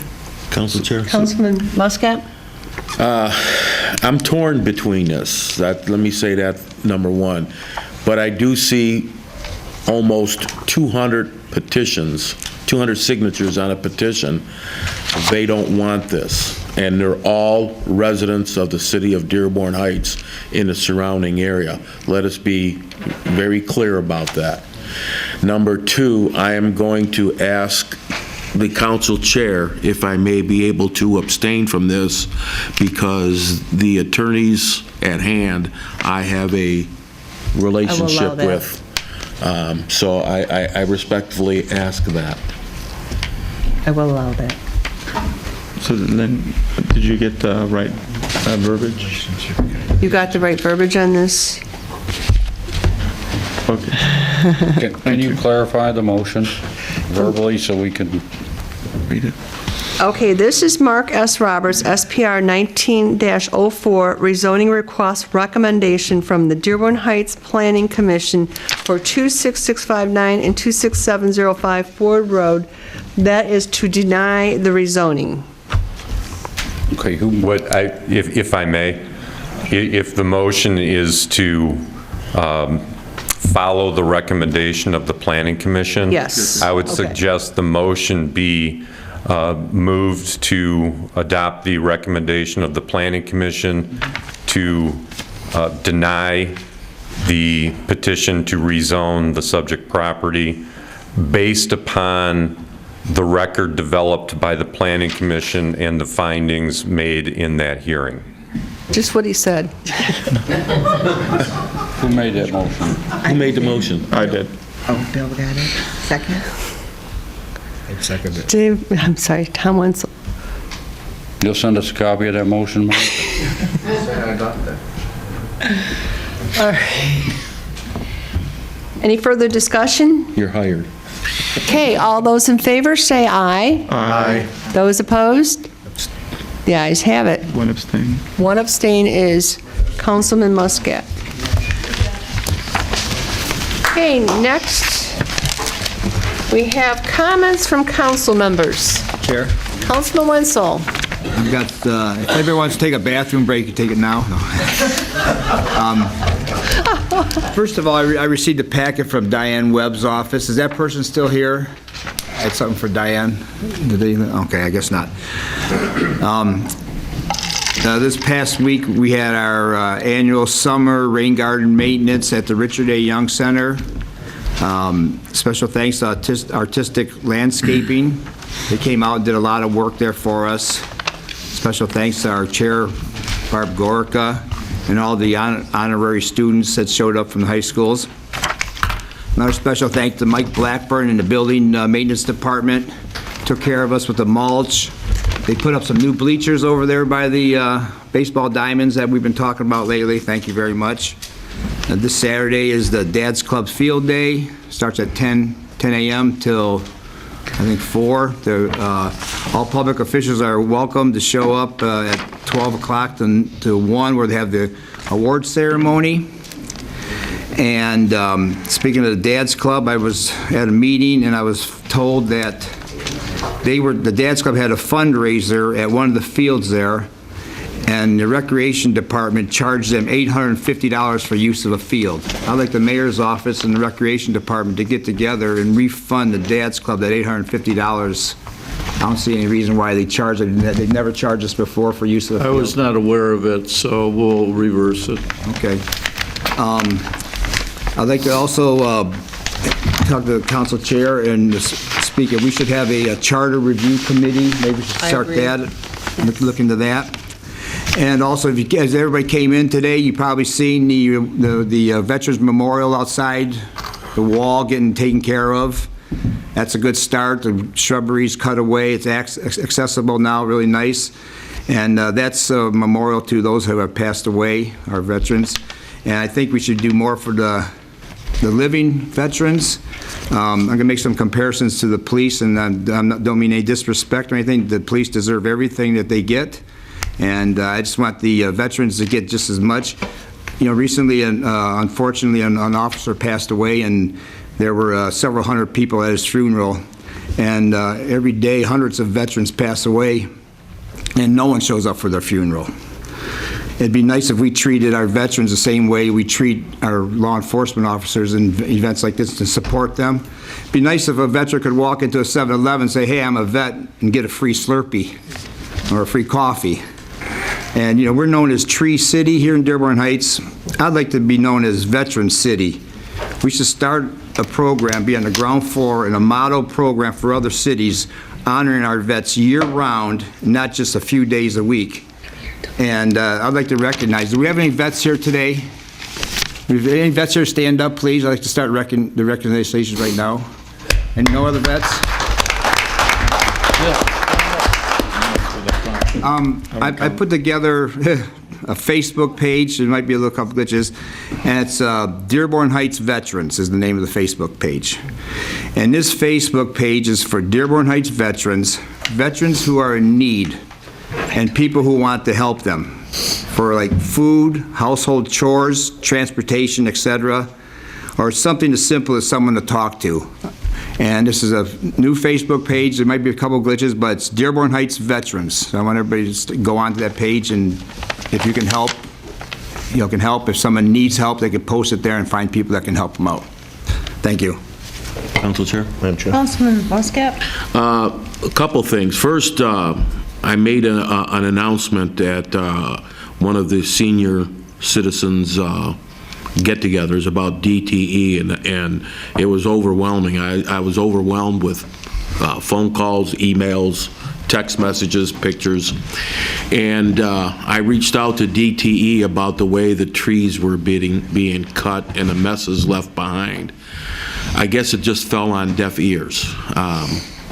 They contended they can leave the big logs in the backyard because it's an easement, which I totally disagree with. And we had discussions about the way the trees were trimmed, and they tried to assure me that the way they trim the trees is perfectly normal for a tree.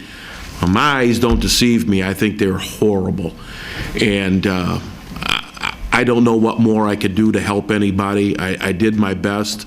I'm sorry I failed, but DTE won't budge on that. So with that, I apologize to everyone. And then the next thing I want to speak about, Warren Valley Golf Course. We have yet to do anything about the management company of Warren Valley Golf Course. I've had it with this. We've got to do something yesterday about this. We either going to have to give the person that's there now a vote of confidence so he can start to invest what he wants to invest in it, to bring in simulators, to keep that place open all year round so to make money, keep the restaurant open where people can go and enjoy to have a evening dinner if they want on certain days of the week, or if not every day. But I'm sure the avid golfers in this area, and there are a lot because I see that golf course packed all the time, will be there during the winter months utilizing those golf simulators. So please, Mr. Mayor, please, I'm asking you and Council Chair to put up a meeting that we can get this accomplished before it's too late, before this golf course fails in some way. We got to get it done. We had a guy come here, we brought a gentleman in, which I liked, and then we brought a person in ourselves, and he was ridiculed here. And it's ridiculous that we're continuing to do this with a $1.8 million investment. Let's get this done by next week if we have to. I mean, how much longer do we wait? We bought this golf course how long ago, and here we are, almost the middle of August, and we're going to be winding down here in golf season pretty soon, and we still haven't given the management company a nods up or a nods down. So we need to get that done. Well, the recreation director and myself will be meeting with him, I think it's next week, and we plan to bring in a commitment towards him so that he'll make those investments. Thank you, Mr. Mayor. Thank you. Thank you. Any Thank other? you very much. That I'll Bella? applaud too. Madam Chair.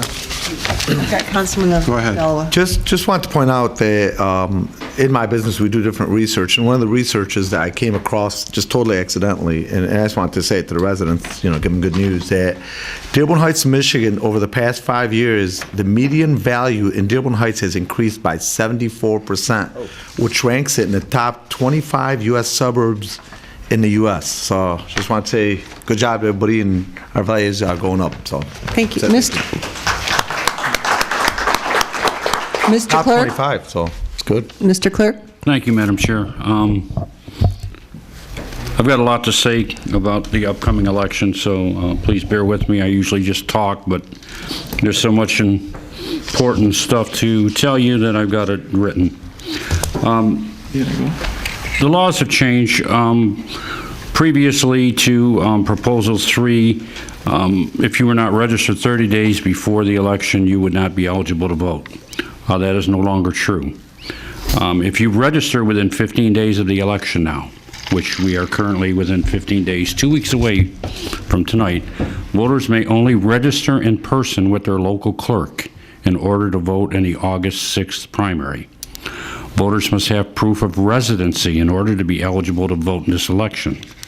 The proof is defined by the Secretary of State as the following: a current utility bill, bank statement, paycheck, government check, or other government document with your current address on there. This must include the applicant's name and current address.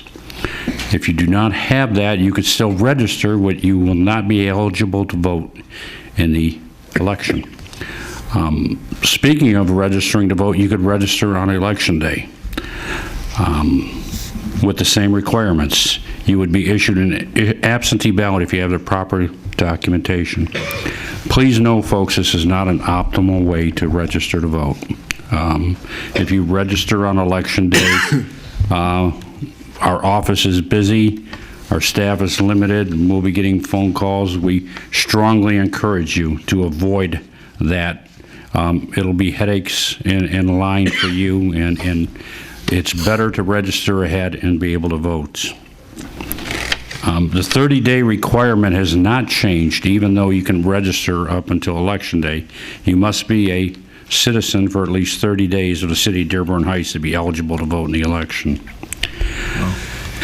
The absentee ballot voting deadline. The deadline to apply for an absentee ballot by mail has been changed from Saturday to Friday at 5 p.m. So August 2nd is the last day we can mail out an absentee ballot. You can still get absentee ballot in person from our office through Monday, August 5th at 4 p.m. However, know that the request to spoil an already issued AV ballot remains at 2 p.m. on Saturday, August 3rd. City Hall will be open on Saturday, August 3rd, from 8 a.m. until 4 p.m. for voting-related issues only. That is a Saturday before the election, 8 to 4. Pick up an absentee ballot, register to vote, voting-related issues only. Changes at the polling locations. We're getting some challenges, folks. Riverside Precincts 7 and 8. There's a lot of construction at Riverside School. We met with school personnel last week, did a walk through, and it's gutted in there. I'm excited for our children on the improvements that they're going to have there, but if you drive by there, there's no parking lot right now. We have been assured that there will be a parking lot on Election Day. The entrance to the voting for Riverside will be at the door on Beach Daily nearest the Kennedy Light. That would be the northernmost door. Because of the construction, we have to use the hallways for our voting precincts. If you go in that door and you make a right, it'll be Precinct 7. If you go straight down the hall, it'll be Precinct 8.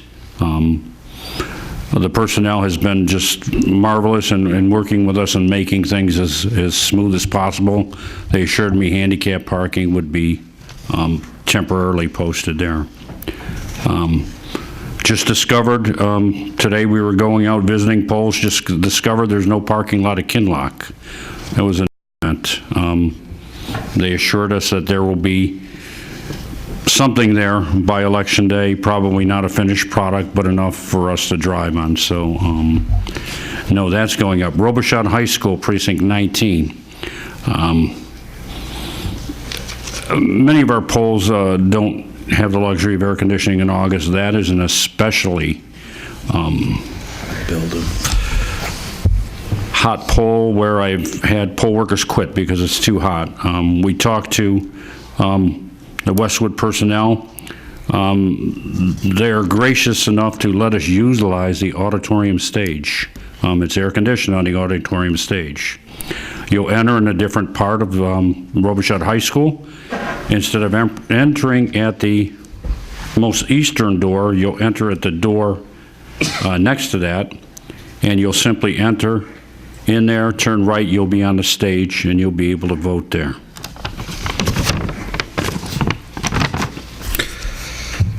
Let's see, any other notes I have? Oh, results.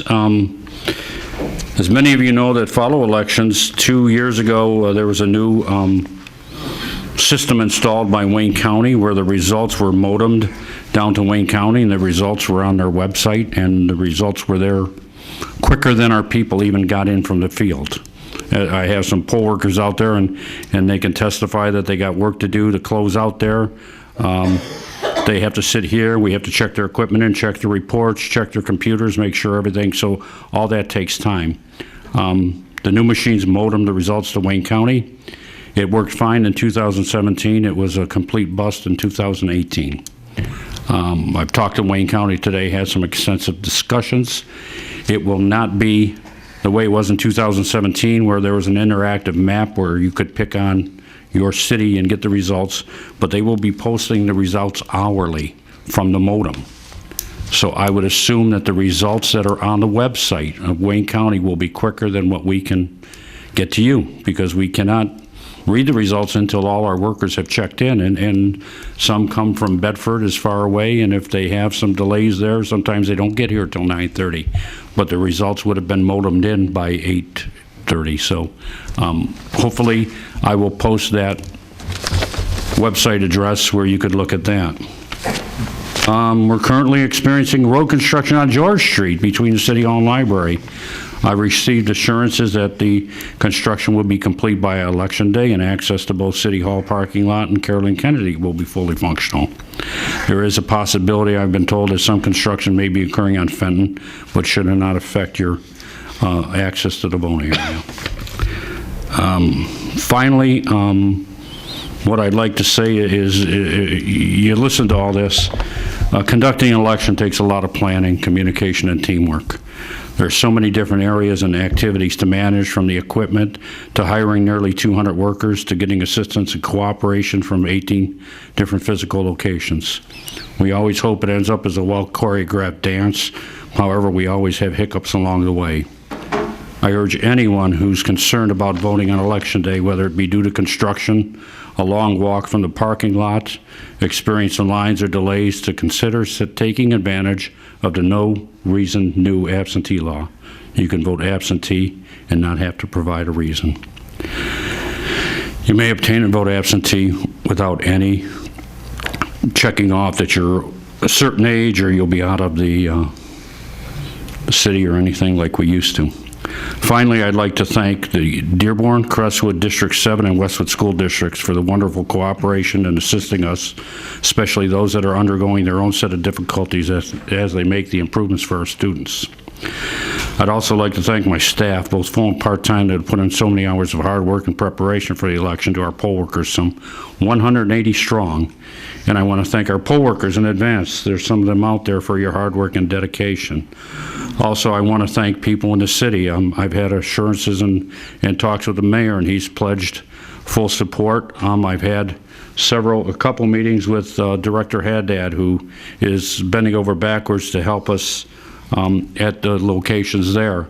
I see Mr. Blackburn there, and his department is always a stellar supporter in delivering the equipment and getting everything there. And Director McCaffrey just provides us with great service at the library. He goes in early himself and starts setting up the polls. People don't know that, but he goes and starts setting up the polls before our poll workers even get there, before 6 o'clock. So it takes the cooperation of hundreds of people to put on this election, and I want to thank each and every one of you in advance for all you're doing to help make this as smooth an election as we can. So don't forget, 2 weeks from today is a voting day. Good luck to all our candidates, and thanks again to everybody who contributes in whatever way you do to helping our election process. Thank you. Councilman Wenzel? I have a quick question for the clerk. Is it my understanding that you could come in on Saturday, the 3rd or something, get an absentee ballot and fill it out right there on the spot and turn it back into you? Absolutely. Okay. All right. Thank you. Hey, any further discussion? Madam Chair. Councilman Constant? Conducting our city business, for example, earlier today we had a study session. We talked with our DPW director about new ways to going out for bid and getting grass cutting and other things done.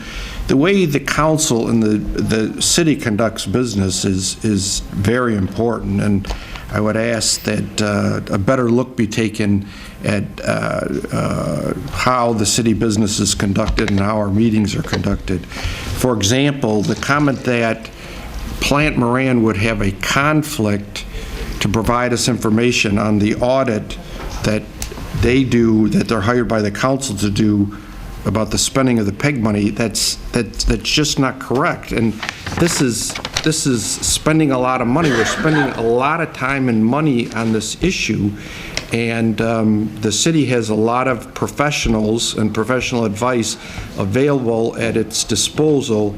I recommend that the city council make use of that professional advice. Thank you. Any further comments from the table? Okay, let's open up to public announcements. The community announcements. Hello, Council Chair and Mayor. I just want to make an announcement of a quick event. Winter in July. Santa and Snow is tomorrow, Wednesday, July 24th at Carrollton County Library. Snow is at 11 a.m. Santa will be at noon. At John F. Kennedy Junior Library, Santa will be at 2 and snow will be at 3, so it's a little different. We'll have real snow for outdoor fun, a visit from Santa Claus. On that note, I also wanted to say, give an update on our air conditioning. Thanks. I want to thank the community for all their support. We got a good deal of signatures. There was a lot of activity since the petition was put in and since the MPSC complaint was put in. DT went along the full circuit all the way from the substation, put a lot of regulators and capacitors in, and even on the hottest day of last week on Saturday at 2 o'clock, we were at 8 volts above where we should be at 488, which was pretty good. So we're able to run AC the full time. I don't anticipate we're completely out of the woods yet. I want to make sure that we sustains through the summer, but I want to thank the community for their support on that. And so Santa brought us air too, so that's good. That's all for now. Thanks for your time and see you at the library. How come you didn't have snow, real snow here when it was real hot, so we could have all enjoyed the snow? Well, I mean, yeah, he doesn't have that much power in his wand. He can't get the snow everywhere at the same time. Thank you. All right, thank you. Sandy had a wand.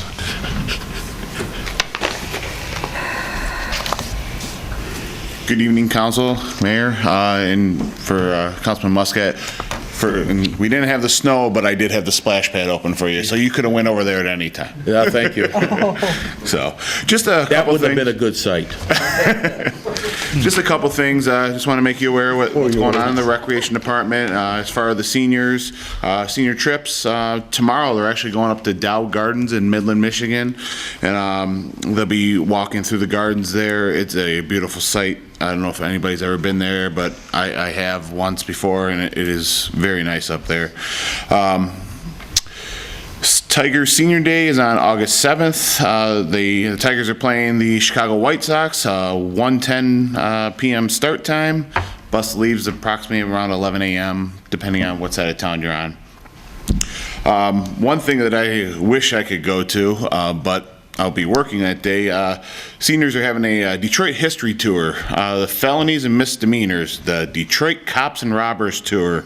Basically, it's you go to the city's underground and see how the mob worked and a lot of different things. And I wish I had time to actually go to that. I might try to do that myself sometime. That's as much as we got coming up soon for the seniors. Monday on August 5th, we have the Evening of Magic with magician Tom Plunkard. That's at the Richard A. Young Center from 6:30 to 7 p.m. $8 for residents, $10 for non-residents. And last but not least, August 10th is our citywide garage sale outside of Canfield Community Center over there. Big event. When I looked today, we were almost full. If not, we're very close to full to the amount of vendors that will be there. So get out and recreate. Thanks. Council Chair? Councilman. I forgot to do one very important thing when it was my turn to speak. And I want to thank my wife. Happy anniversary.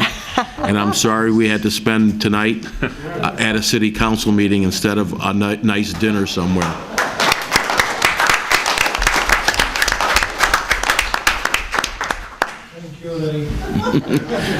I might be able to sleep with two eyes closed tonight, okay? No, he's got to make it up to you. Just saying, for public record. All right, Nancy Breyer, Colgate Street. And one of our more important meetings of the year, the South Dearborn Heights Civic Association, this Thursday, the 25th, we will have a meeting from 7 to 9 p.m. at the location of the Westwood Administration Office at 3335 Beach Daly Road. That's the corner of Penn. And we're going to get to know the Dearborn Heights City Council candidates. And it's going to be moderated by Jeff Bowditch, House Counsel for Romulus 34th District Court. And he assures me he has no one involved in this. And then the next meeting after that will be August 22, and that will be 7 to 9 at the same location. So I have little brochures if anybody needs one, and everybody's very welcome to come. Thank you. Thank you, Nancy. Thank you. Hello. I just wanted to bring John Riley from the Amboy Street, but I want to bring, we have Wayne County is hosting a Household Hazardous Waste Collection Day, And if you've never been to one of these, it's a great way to get rid of some items that are difficult or that our trash haulers do not pick up. This is on Saturday, August the 10th from 8 a.m. to 2 p.m., and it's at the Westland Shopping Mall. They take items like old televisions, computer TV screens, units, computer monitors, mercury thermometers, smoke detectors, fire extinguishers, automotive batteries, and fertilizers and long chemicals and things like that. So it's a great way to properly get rid of your household hazardous waste. So again, it's at Westland Mall on Saturday, August 10th from 8 till 2. Thank you. Any other public announcements? Now we will open it up to residents' comments. Madam Chair. Come to the mic. As a public Oh, announcement. Mr. Clerk? I'm sorry, something just came to mind when John was talking. Treasurer Riley, excuse me. I got a phone call tonight before the council meeting regarding some vendors walking around our neighborhoods. From the reports that I got from city personnel and via the police, these are unlicensed vendors. Vendors should have issued, I want to call it identification, I'm searching for the words, not identification, but Credentials. Credentials, thank you. Credentials with their picture and a fingerprint on there. If they do not, they are not licensed. These vendors that are going around are aggressive.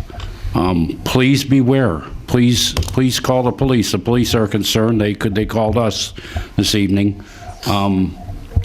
I have had reports that these particular certain vendors actually are kind of forcing their way into some of our seniors. So please be careful who comes to your door. I advise you not to open your door and talk to them. You could talk through the door. When I tell my wife, I tell her open up the window. We got a window right there, and talk to them through the window. So just a word of caution. This is going on, and as of right now, some of these individuals are not licensed. So thank you. Thank you. Okay, go ahead, name, and you have 3 minutes. Again, Zuhair Abdelha, Dearborn Heights. First, congratulations, my friend Ray, for the 26th anniversary. And thank you for your service. Thank you. You come in to serve the public on your 26th anniversary. And Mr. Bazzi, I want to thank you on behalf of all of us for what you're doing for our country and our nation overseas. Thank you very much. I know you were on trip by the State Department, I think to Tunisia. We thank you very much for what you're doing on our behalf.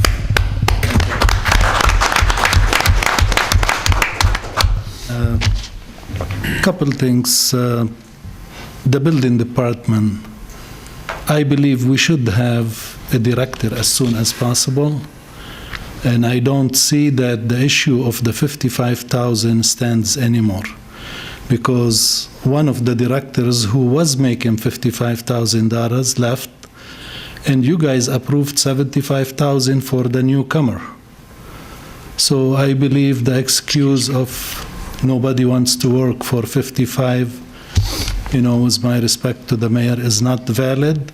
I ask the mayor, please bring a name, and I'm sure they will approve more than 55. A second thing, I thank you for the discussion about the audit. Mr. Constant, you are worried about the PEG that might spend probably $20, $30, $40, $50,000 to audit that account. But you didn't blink an eye that there is $1.395 million. We don't know if it was used properly or not.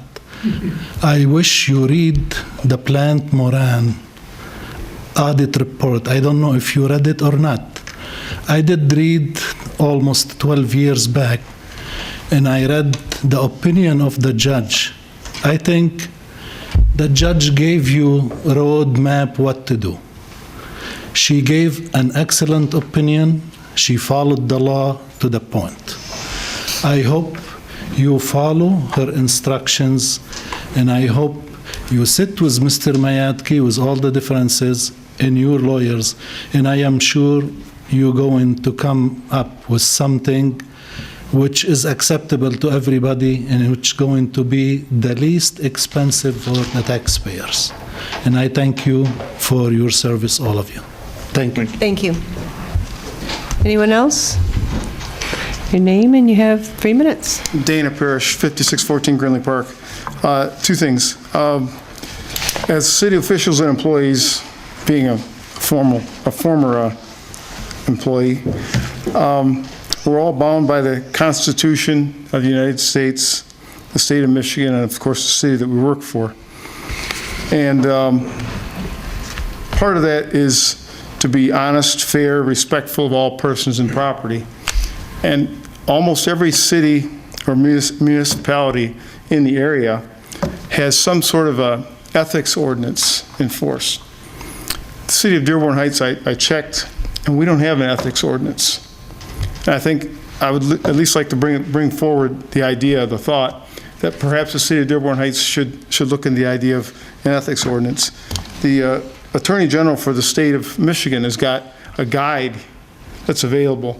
And I'd like to present it to the council chair for her consideration. It's a guide. It's a place to start from, to maybe look at. It's got examples, basically how to plug and play, basically an ethics ordinance.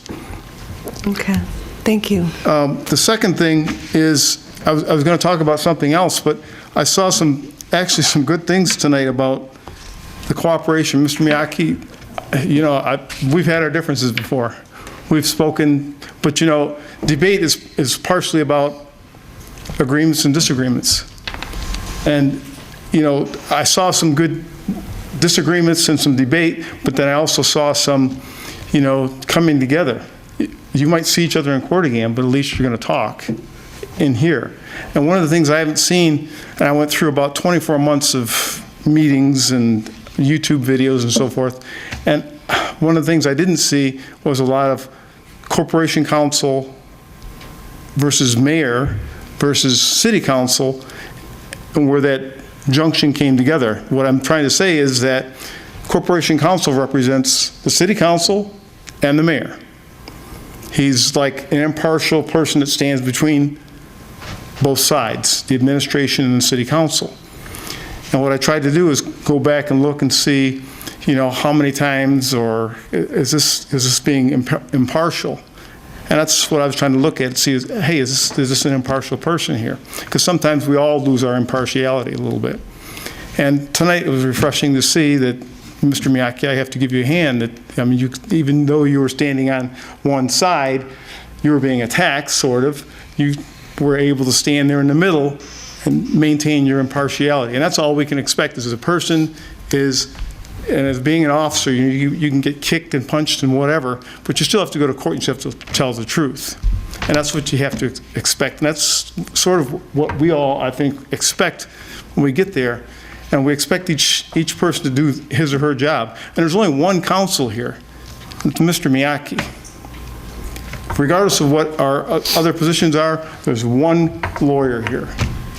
That's Mr. Miyake. That's it. There is no other lawyer. Regardless of what we're trained in, I'm not a lawyer. He's asked me before. I think he's probably kind of teasing me before because I can read the law. But there is only one attorney here. That's Mr. Miyake. No disrespect, Mr. Constant, but you're not an attorney up there. He's an attorney. That's the only attorney here. You may have a Juris Doctor degree, but he is the only attorney up there. Thank you, sir. I again applaud you, sir. Thank you. Madam Chair, if I might, each employee is, I believe, still receives, but I have in my pocket, City of Dearborn Heights Code of Ethics. And then it has on the back, talks about making the right decision and who to contact. Okay. That's great. I just didn't see a Dearborn Heights. There's no ordinance, but when I came, we instituted this. Okay. Name, and you have 3 minutes. I want a card.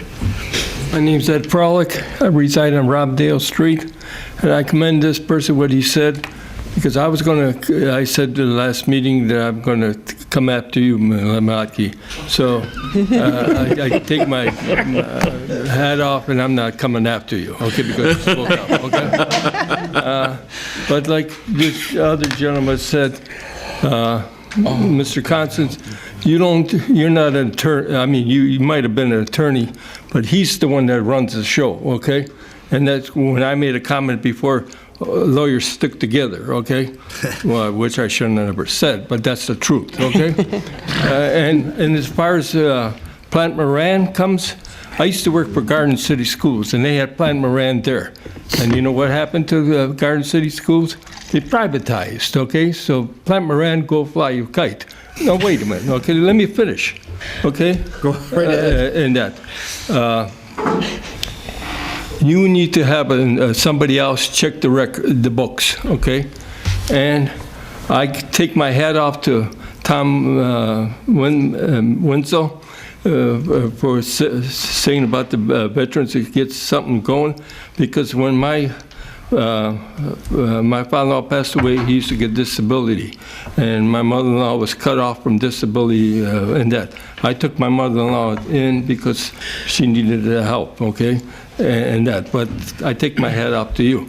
And I take off my hat to all 5 of you people that standing up, to Mr. Muscat, Maxwell, and Lisa, and all the 5 that speak up. Because that's the way a system's supposed to be run. Not run like, I don't want to get into politics, but like Mr. Trump wants to run his show in my way in that. That's not the way democracy is run. So I take my hat off to you. Oh, and then there's another thing. That, what do you call it, building that's by my house. There was the tire discount was supposed to move in there, okay? And they're going on Van Born. And they come to cut the grass, and I asked them, I told them that they need to weed whack around the building. He says, I don't get paid for that and that. Well, then the weeds were really tall. I cut it, but I'm not doing that no more, okay? That's their job, okay? Something needs to be done on that. And then there's another issue with the ordinance officer, and I'm going to address that to Mr. McIntyre, okay? Because I came this morning and I reported about, what do you call I asked him, one of the ordinance officers, how come the streets on Beach Daily are not run and swept, because the sewers are all blocked up and the water's in that. And I said the roads were just fixed, and then when water keeps sitting, the roads are going to start crumbling. You know what he tells me? He says to me, that's what do you call the residents should clean that. I looked at him myself and I says, residents? I said, that's a busy highway road. I said, that's not a resident. Who takes care of that? Okay. And he says, probably Wayne County. And I said, then when you should get after Wayne County to start cleaning this up. Okay, but I'm just saying, get your act together with your ordinance officer. Your time's up. Thank you. Okay. Chris Klimchuk, Community Development Grants Coordinator and resident on Kingston Street. I'd just like to thank the council for embracing the CAP program. I know we had some contractors in a couple weeks ago. It's a win-win-win-win situation for everybody. I want to thank the council, the mayor, Lee Gavin, and my director, Mr. Joe Hashem. He had a lot to do with getting that rolling. I had a little minimal initial involvement with it, but I'm glad to see that we're purchasing more homes. And there's a people part of this. It isn't just houses, it's homes where families and people are going to have memories again. Thank you, Councilman Abdallah, for that data on our robust neighborhoods and housing. Councilman Bazzi for reminding us to keep it in the hands of homeowners, and we're able to do that through Gary Miyake in developing the program, making sure it works for everybody.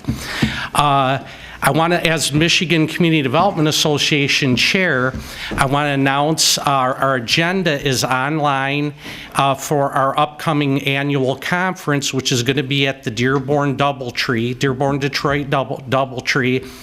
And we are featuring Dearborn and Dearborn Heights area. That I personally wanted to bring the conference to this area, and our board agreed over about a year ago. So that's going to be September 18th through 20th. The agenda is live. If you need any more information, just contact me anytime at Community Development, and I'll be happy to steer you towards what we do in the Michigan Community Development Association. Last but not least, my mom is celebrating her 91st birthday this Thursday. I want to wish, hi Mom, happy birthday. She's been a longtime Dearborn Heights and Dearborn Township resident, I believe, since 1954. So happy birthday to her, and thank you again, everyone, and have a great evening. Hey, Chris. She's not here today. Chris, I would never mention the age of my mother-in-law because... My mom. I know, but that's yeah. still my mother too, but Okay. oh boy. You might get in trouble for that. Thank you. Have a great night. Thank you. Any further discussion? To adjourn. Do we move to adjourn? I just want to thank everyone for coming out tonight and spending the whole time with us. I appreciate it. All right, move to adjourn. Second. Supported by Councilman Bazey. All those in favor say aye. Aye. Meeting adjourned.